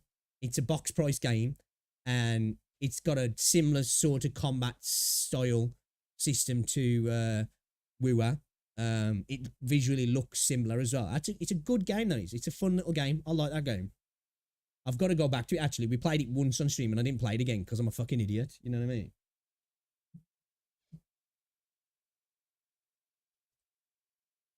The combat in that game's great. Really impactful. Really fun. Got dumbass story. Yeah, dude, Scarlet Nexus is another great game as well. Very similar as well. Very similar. Quick switching of the characters. Great game. Love that fucking game still. Yeah, what's going on, Great? 22. 22 for me. 22 pulls, if that's what you're asking, yeah. 26. Hey, let's go. Yeah, Scarlet Nexus is a good game, and I like that game. Yeah, I can't remember I got that, man. I don't know if it was like a humble bundle thing or something, but I got that super cheap. Got like a key sent to me for that game. And it sat on my computer for ages, and I was just like, whatever. And then one day, I don't know if I saw a video on it or something like, or what. I think it might have been I saw that there was an anime of it. And I was like, okay, let's check it out then. Let's have a look. And I fell in love with it straight away.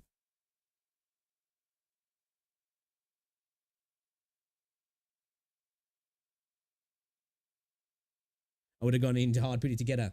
Yeah, dude, I had to do that for fucking Jinsei. Failed the 50-50. I think in the end it cost, I think it probably like 120 pulls for her, I think, something like that.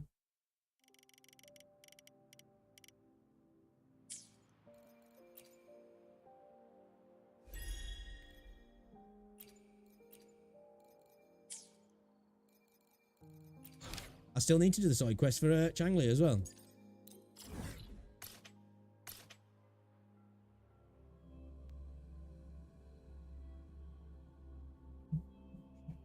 Pulls and plus 12 or 3k asteroids again fucking hates me.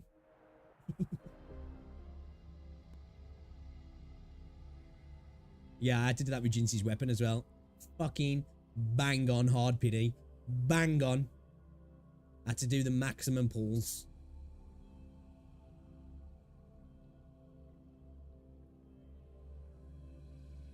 Saying that, I had to go deep into the pity on Zenless Zone Zero to get Ellen. Yeah, see, we tend to sit around about a 43 millisecond ping, don't we? Let's see how we had this lag at the start. It makes me think, is that truly the ping?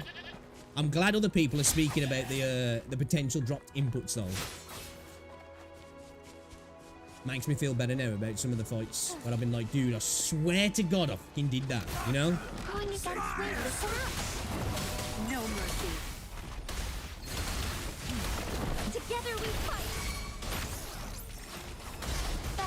In starlight. Let it end. Forgive me. Heaven ordains. Banish all vice.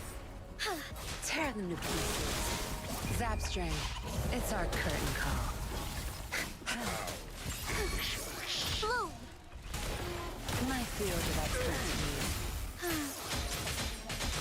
Embrace the change.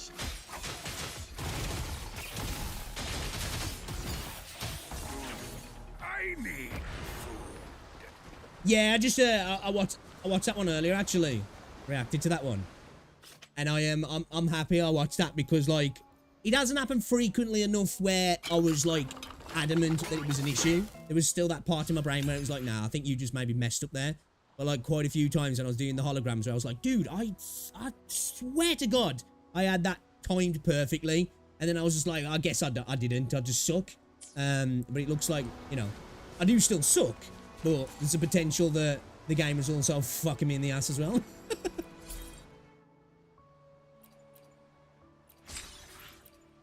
Alright, what are we doing here then? Let's go do our wave plate, shall we? What am I spending my wave plates on here? Because I need some... I could do with some echo materials, but I also could do with... So I do want to start building... Yeah, I'm going to need character mats as well, but at the minute we are kind of doing Jinsei, aren't we? I'm trying to do traces and stuff, so... I'm not going to be able to do any of these at the minute, because these are all weeklies that I'm out of at the moment, aren't they? Yeah, so... Won't worry about that. Guess, same for... I could maybe see about ascending Verena, actually. Yeah, let's work on ascending Verena. Let's do that then.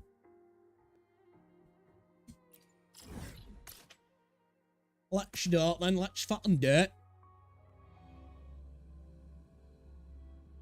What's going on, Arian? It was. We were just reacting to some stuff and just playing a bit of Wuthering Waves now before I get off. It's like getting jerked off and she stays on the shaft instead of hitting the rim. What's my CPU? I've got a an i9 13900K.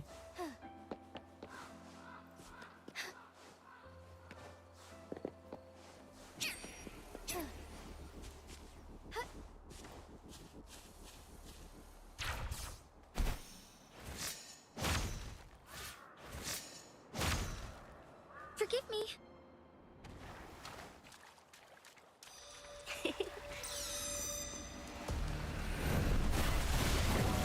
Watch and learn. My field of expertise.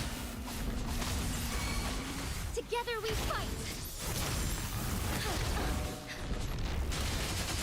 Look at that hit me from behind. Sacred life. Lend me your strength. Tear them to pieces. So be it. Roll for me.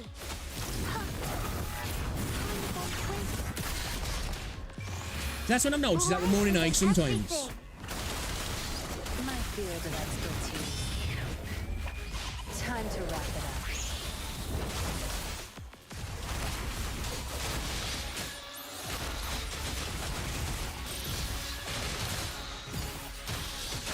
Take flight.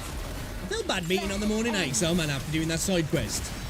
Like, I genuinely, that morning ache side quest got me a little bit emotional. I was like, man, I feel bad. Because, like, it was the one tacit that didn't attack people. And, you know, it was just grieving, wasn't it? I was like, oh, man. It was a hit you in the feels kind of one, that was. The only time this game's actually got me like, whoa, okay, all right. Pulling on my heart strings a little bit there. Oh, actually, as well, do you know what? There's a new, what I haven't looked at either. Is that, what is it? This, the Lolo campaign. I haven't looked at that. We'll have to do some of that. We need to do the last simulacrum as well. Or simulacra. We've done all of the others. What is it you need to get? 24k? I think we need to get like 6k on the last one, I think, to get it done. On me.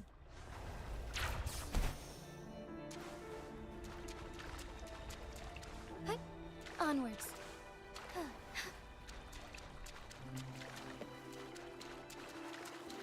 Good.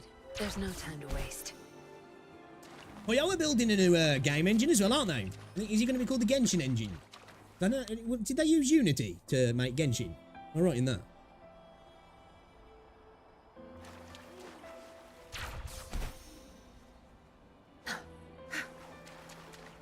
Something about this game, I think it is gorgeous.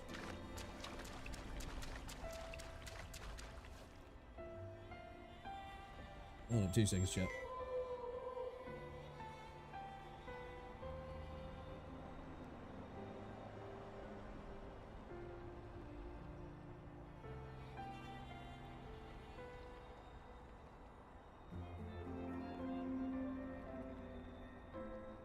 I wonder how they're growing.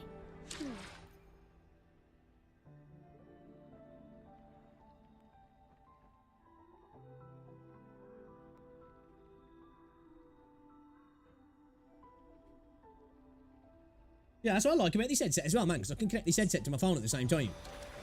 And, like, it drops the game volume as well. It's kind of nice. I think it's Unity. Yeah, I think it is, isn't it? Strike as one. Good. Zap strength. The stage is yours. Together we fight. Dude, I swear that time I dodged. I mean, none of it. So I said I noticed it with the morning aches as well. That particular beam that I was trying to describe what it was, like the split beam attack or whatever it is. Oh, stars, heed my calling. So be it. I got stamina, didn't I? Tear them to pieces. Time to wrap it up. Skill issue, bro. Skill issue, bro. My field of expertise. Embrace the change. Lend me your strength. Life is in everything. A moment of awakening. Embrace the change. Get out of here.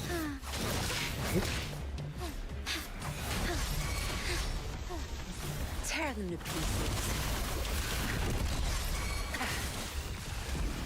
Why see that?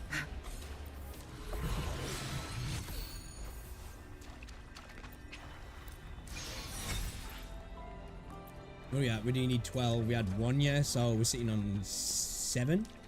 So we need another, do it another two times. Yeah, 13900K, 4090, 32 gigs of DDR5, 6K, I think, speed.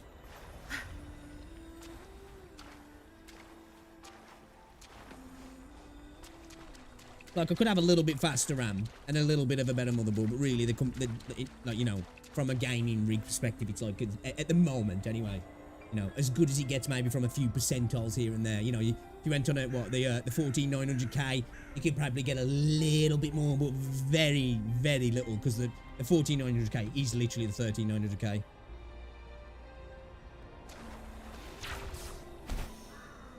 What's going on, L-Dog? I've got some alright ones. I haven't got any what I call god tier echoes, if I'm honest. In a lot of my fights, I tend not to spam them that much, if I'm honest. Well, it depends on the fight, really. With these sort of stuff, I just try and go straight through, just hit it with a hammer kind of thing. But I haven't really got any god tiers. Got some alright ones. The one I actually want to really farm is I want to farm this fucker, because it's the only time I've ever got the healing bonus. And this one's actually a decent one, I think, for Verena. If I could have just got something instead of defense, you know, but the heavy attack damage bonus is great. Energy regen, crit damage, attack. I could have swapped that out for maybe like an attack percentage. That would have been nice. Oh, man. The rest of them are not spectacular. Not terrible, though. I haven't even leveled these ones up, actually. I haven't gone crazy at the minute because I've got plenty of tuners. I remember when it was like, oh, tuners are going to be a problem. That's where everybody's going to be stuck. It's fucking mats, man. Now, I know I've got a decent amount now. The shit burns down quick. Like, tuner-wise, I think I'm sitting at still over 1,000 tuners.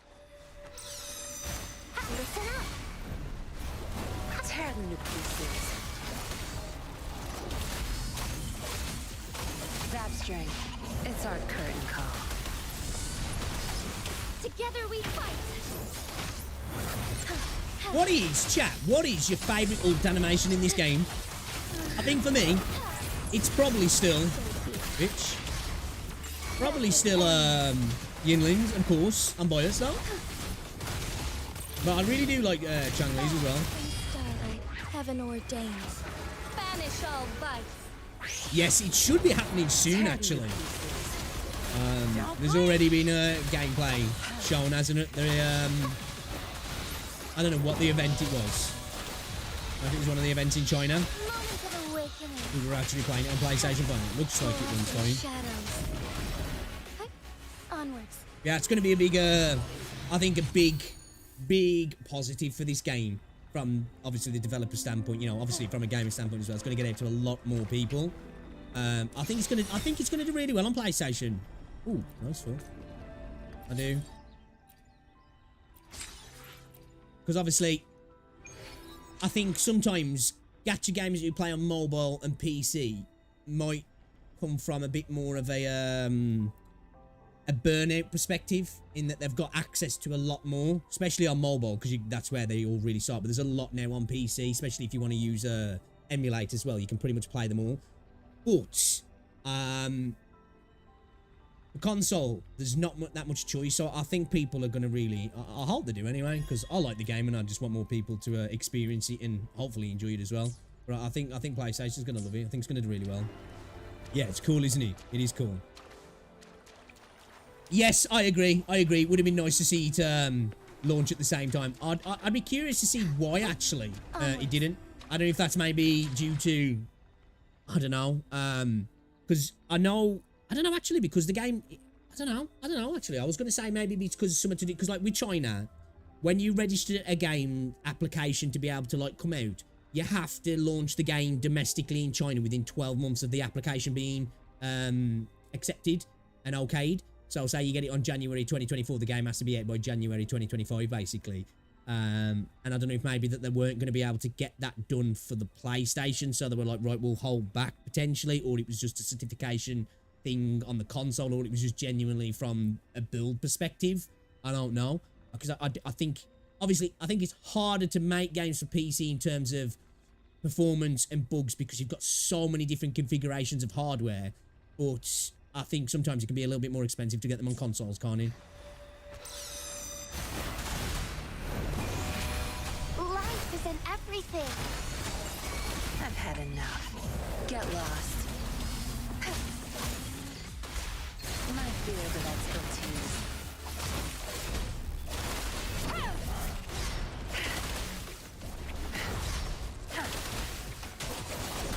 Don't blink. Strike is one. Our lights shine through. Let it end. Her dodging potential's insane though sometimes when she's airborne. Oh, stars, heed my calling. I do get carried away with her a little bit sometimes, and you know, I've been knocked a few times not paying attention with her.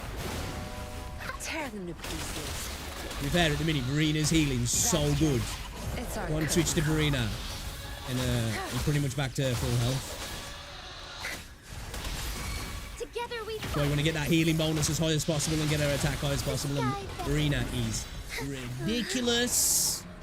Ultra S tier character in the game. I think at the moment, and probably for the foreseeable future anyway, Verena is the one character you really want to get. Obviously, of course, you want to get some cool DPSs and stuff, you know, your Jian, your Jinsei, your Yinlins and such. But she is the most versatile character in the game. She works with everybody, and she does her job better than anybody as well. That's why the game needs to make sure we get another Verena-like character, because the game, that's one thing I see that issue with in the coming patches, is we don't have enough variety on the sustained support role in the healing terms. Game's leaning heavily into DPS at the moment, so I'd like to see them try and work on that.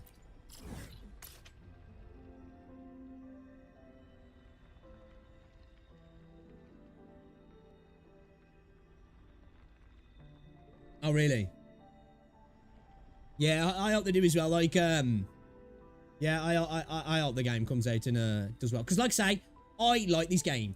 I'm not one of these people that glazes corporations out. Some people do, and they want to argue, well, this game made this much this month, and the dude who works for this company, or you know, the CEO or the shareholders now have made a shit ton of money, and look at that. I like the game to make enough money for it to continue doing well. You know what I mean? And that's all I want to see from this. I want it to do well because I like the game, and I want it to keep coming out with content that I can keep enjoying. So yeah, I hope it does well on console. So, you know, PlayStation base is massive, and it'll be great for the game. All right, babe. You alright? My tea? No, I don't know what you're saying. Yeah? Rosie's saying something through the door. I don't know what she's saying. And if she's asking if I want my drink, we're going out in a bit. I think she's just grabbed me a bottle of Stella before we go out.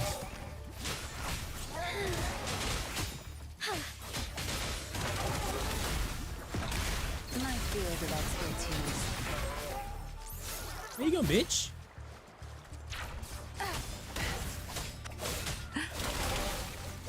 No mercy.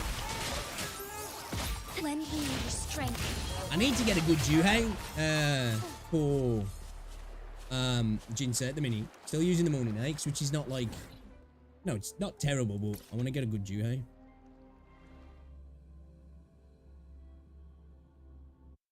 Yeah, but you end up having to pay for the ability to play a free game on PSN. Yeah, there is that. There is no free games on console, is there really? Forgive me. I didn't appreciate that until I started PC gaming.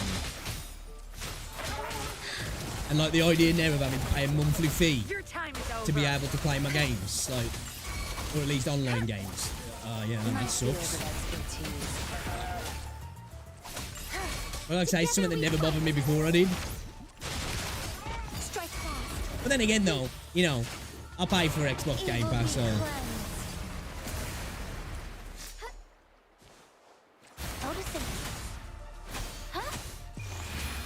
Life is in everything. Find harmony.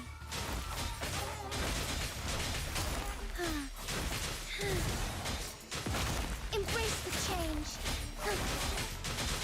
Find lending your strength.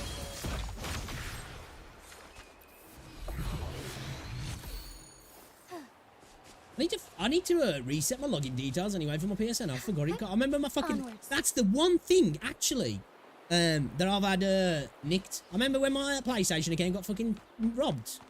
I didn't even know about that because I stopped playing on my PlayStation. Then one day Matt messaged me, didn't he? And he was like, "Dude, someone's using your PlayStation account." They'd like messaged him saying that they'd bought the account and they could see that it was like stolen or something.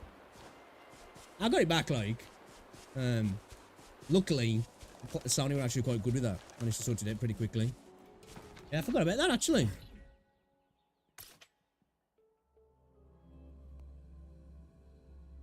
Yeah, my PlayStation again got robbed. There was somebody in my Discord server. It was just like, dude, what the fuck's going on with your account? I was like, what do you mean? I hadn't noticed. Wild.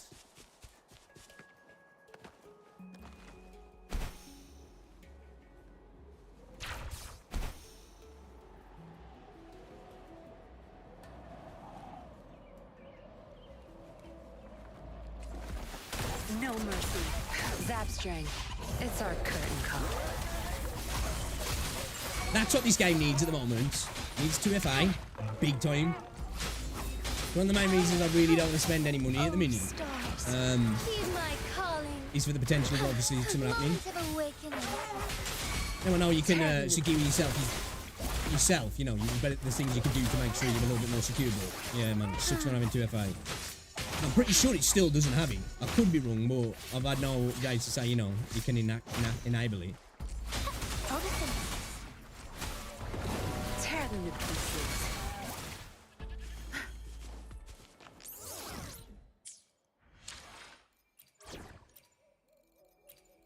Who will be sitting on the other side of the board?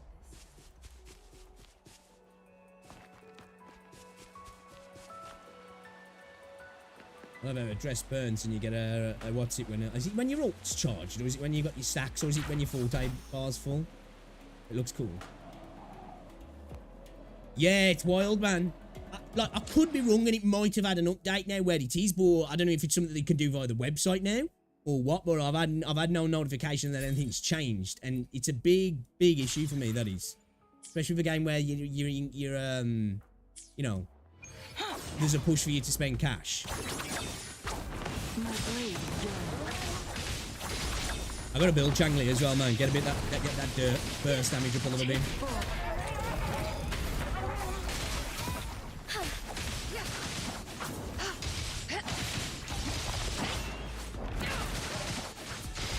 Mind's eye. Strike is one.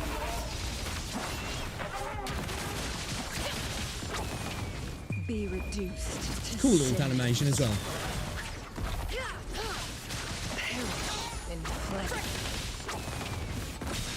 Crosscut. Sever.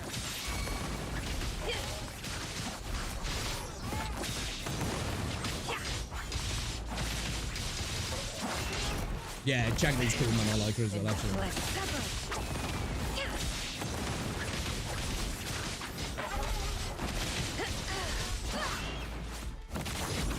I think a lot of people's problems where they've said they're not a fan is she's like a DPS that probably doesn't have the same potential as somebody like Jinxie or Jian, and she's kind of like a sub DS but not like a true sub DS. She's more of a DPS in a way that she needs a bit more field time.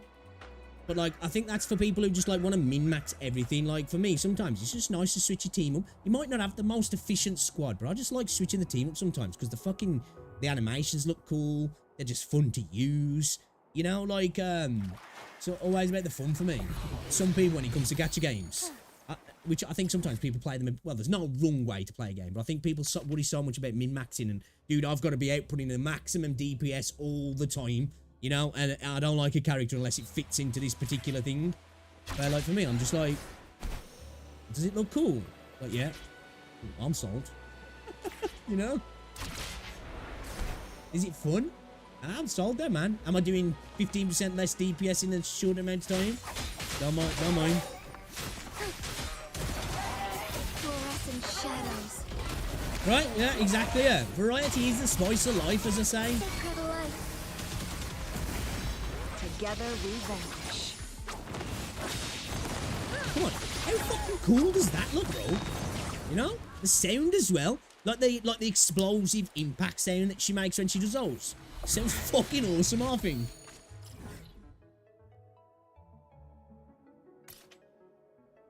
Right, we'll do this last one, then I'll head to the synthesis. Hey, thank you, Ethan. Appreciate you.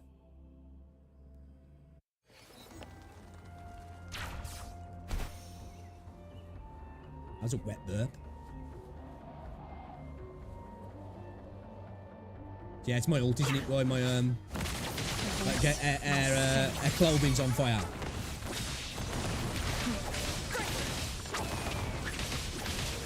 Strike as one.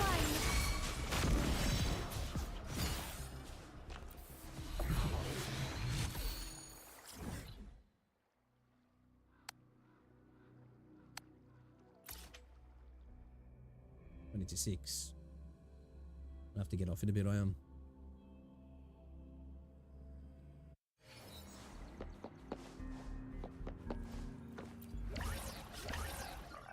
What does that need, you know? Was it the advanced ones? HF out of core.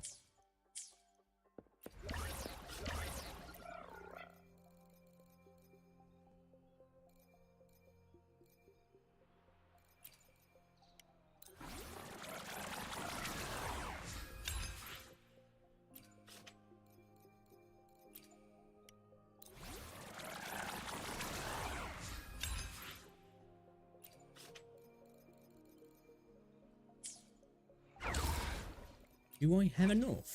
Yeah. Yeah. I was going to take her up from... Hold up a second. Her attack's 977 at the minute. And...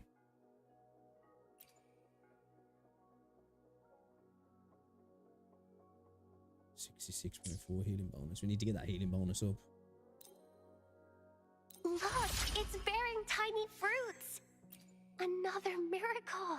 999. Almost to But that the K. journey of the path doesn't end here. Yeah, baby.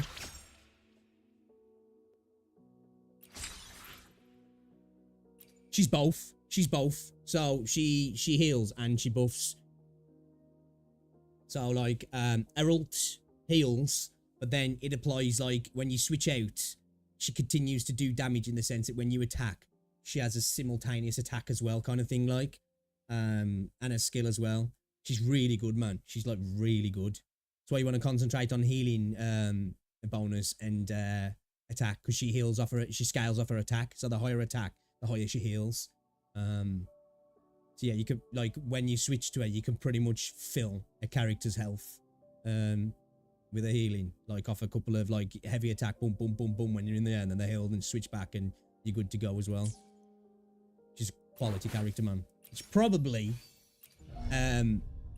not the most fun character and cool character to use, because of course, like Jinsei, Jian, Yinlin, Changli, Calcharo, in my opinion, are the more fun and obviously flashy characters to play, and obviously they do the damage to them. You know, that seem like the. But she's by far, in my opinion, the best character in the game in terms of versatility, and she does her job better than any other character does their job, if that makes sense.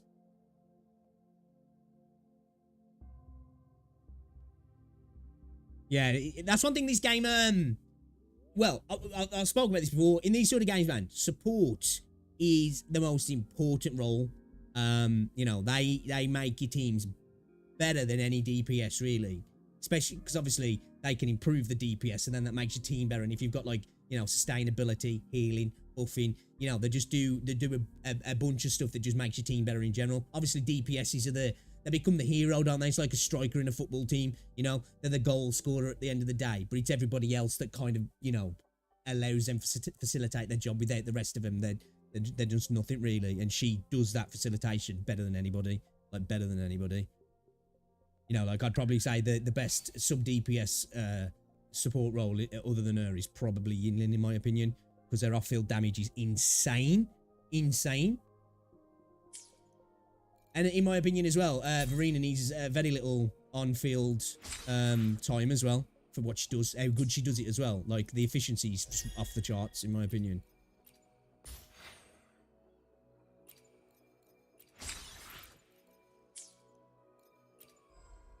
Right, let's have a little chip away at the weapon banner. We'll keep chipping away at it. No, there's other buffers. Baiji does a similar job what Verena does. She's a healer. And she can do some buffing, but she just does nowhere. She does nowhere near as much. She's less efficient, and it's harder to get it out of her. It's not hard, but it's harder to get it out of her, if that makes sense. It's like Jian. Jian is, like I say, he's the Crane Eater character because he does insane amounts of damage. He's got a ridiculous ult. His CC capabilities are off the chain. But Jinsei, because people were saying, oh, there's power creep in the game now because of Jinsei. She can do fucking ridiculous damage, but with Jinsei it's a little bit more specific, and it's not hard to do, but you have to, you know, there's more inputs, and you can't just like Jian's just like a fucking Hulk character. He'll just smash through a wall, and it's really simple to get him to do, and especially on overworld stuff and little mobs, there's no better character in my opinion. But like Jinsei can hit harder, but you have to, like, you know, you got to hit your combos more specifically. And they're not hard combos, but like, you know, he just takes a little bit more work than he does. Yeah, Jinsei's fucking awesome. I like Jinsei.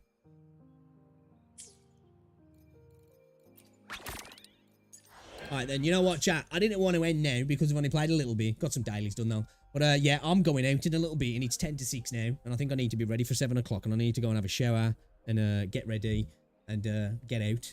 So I do appreciate you all for coming and hanging out. It's been an absolute pleasure. I hope you've enjoyed the stream. I will be back in the morrow. So if you want to come and get, you're more than welcome to. And if I don't see you over the rest of the weekend, guys, have an amazing rest of your weekend, man. All right. And once again, thank you for the continued support, and shout out to everybody who's been watching the videos as well. They've been doing really well, and I very much appreciate it, man. All right. I'll catch you later, guys. Enjoy the rest of your weekend. Ta-ra.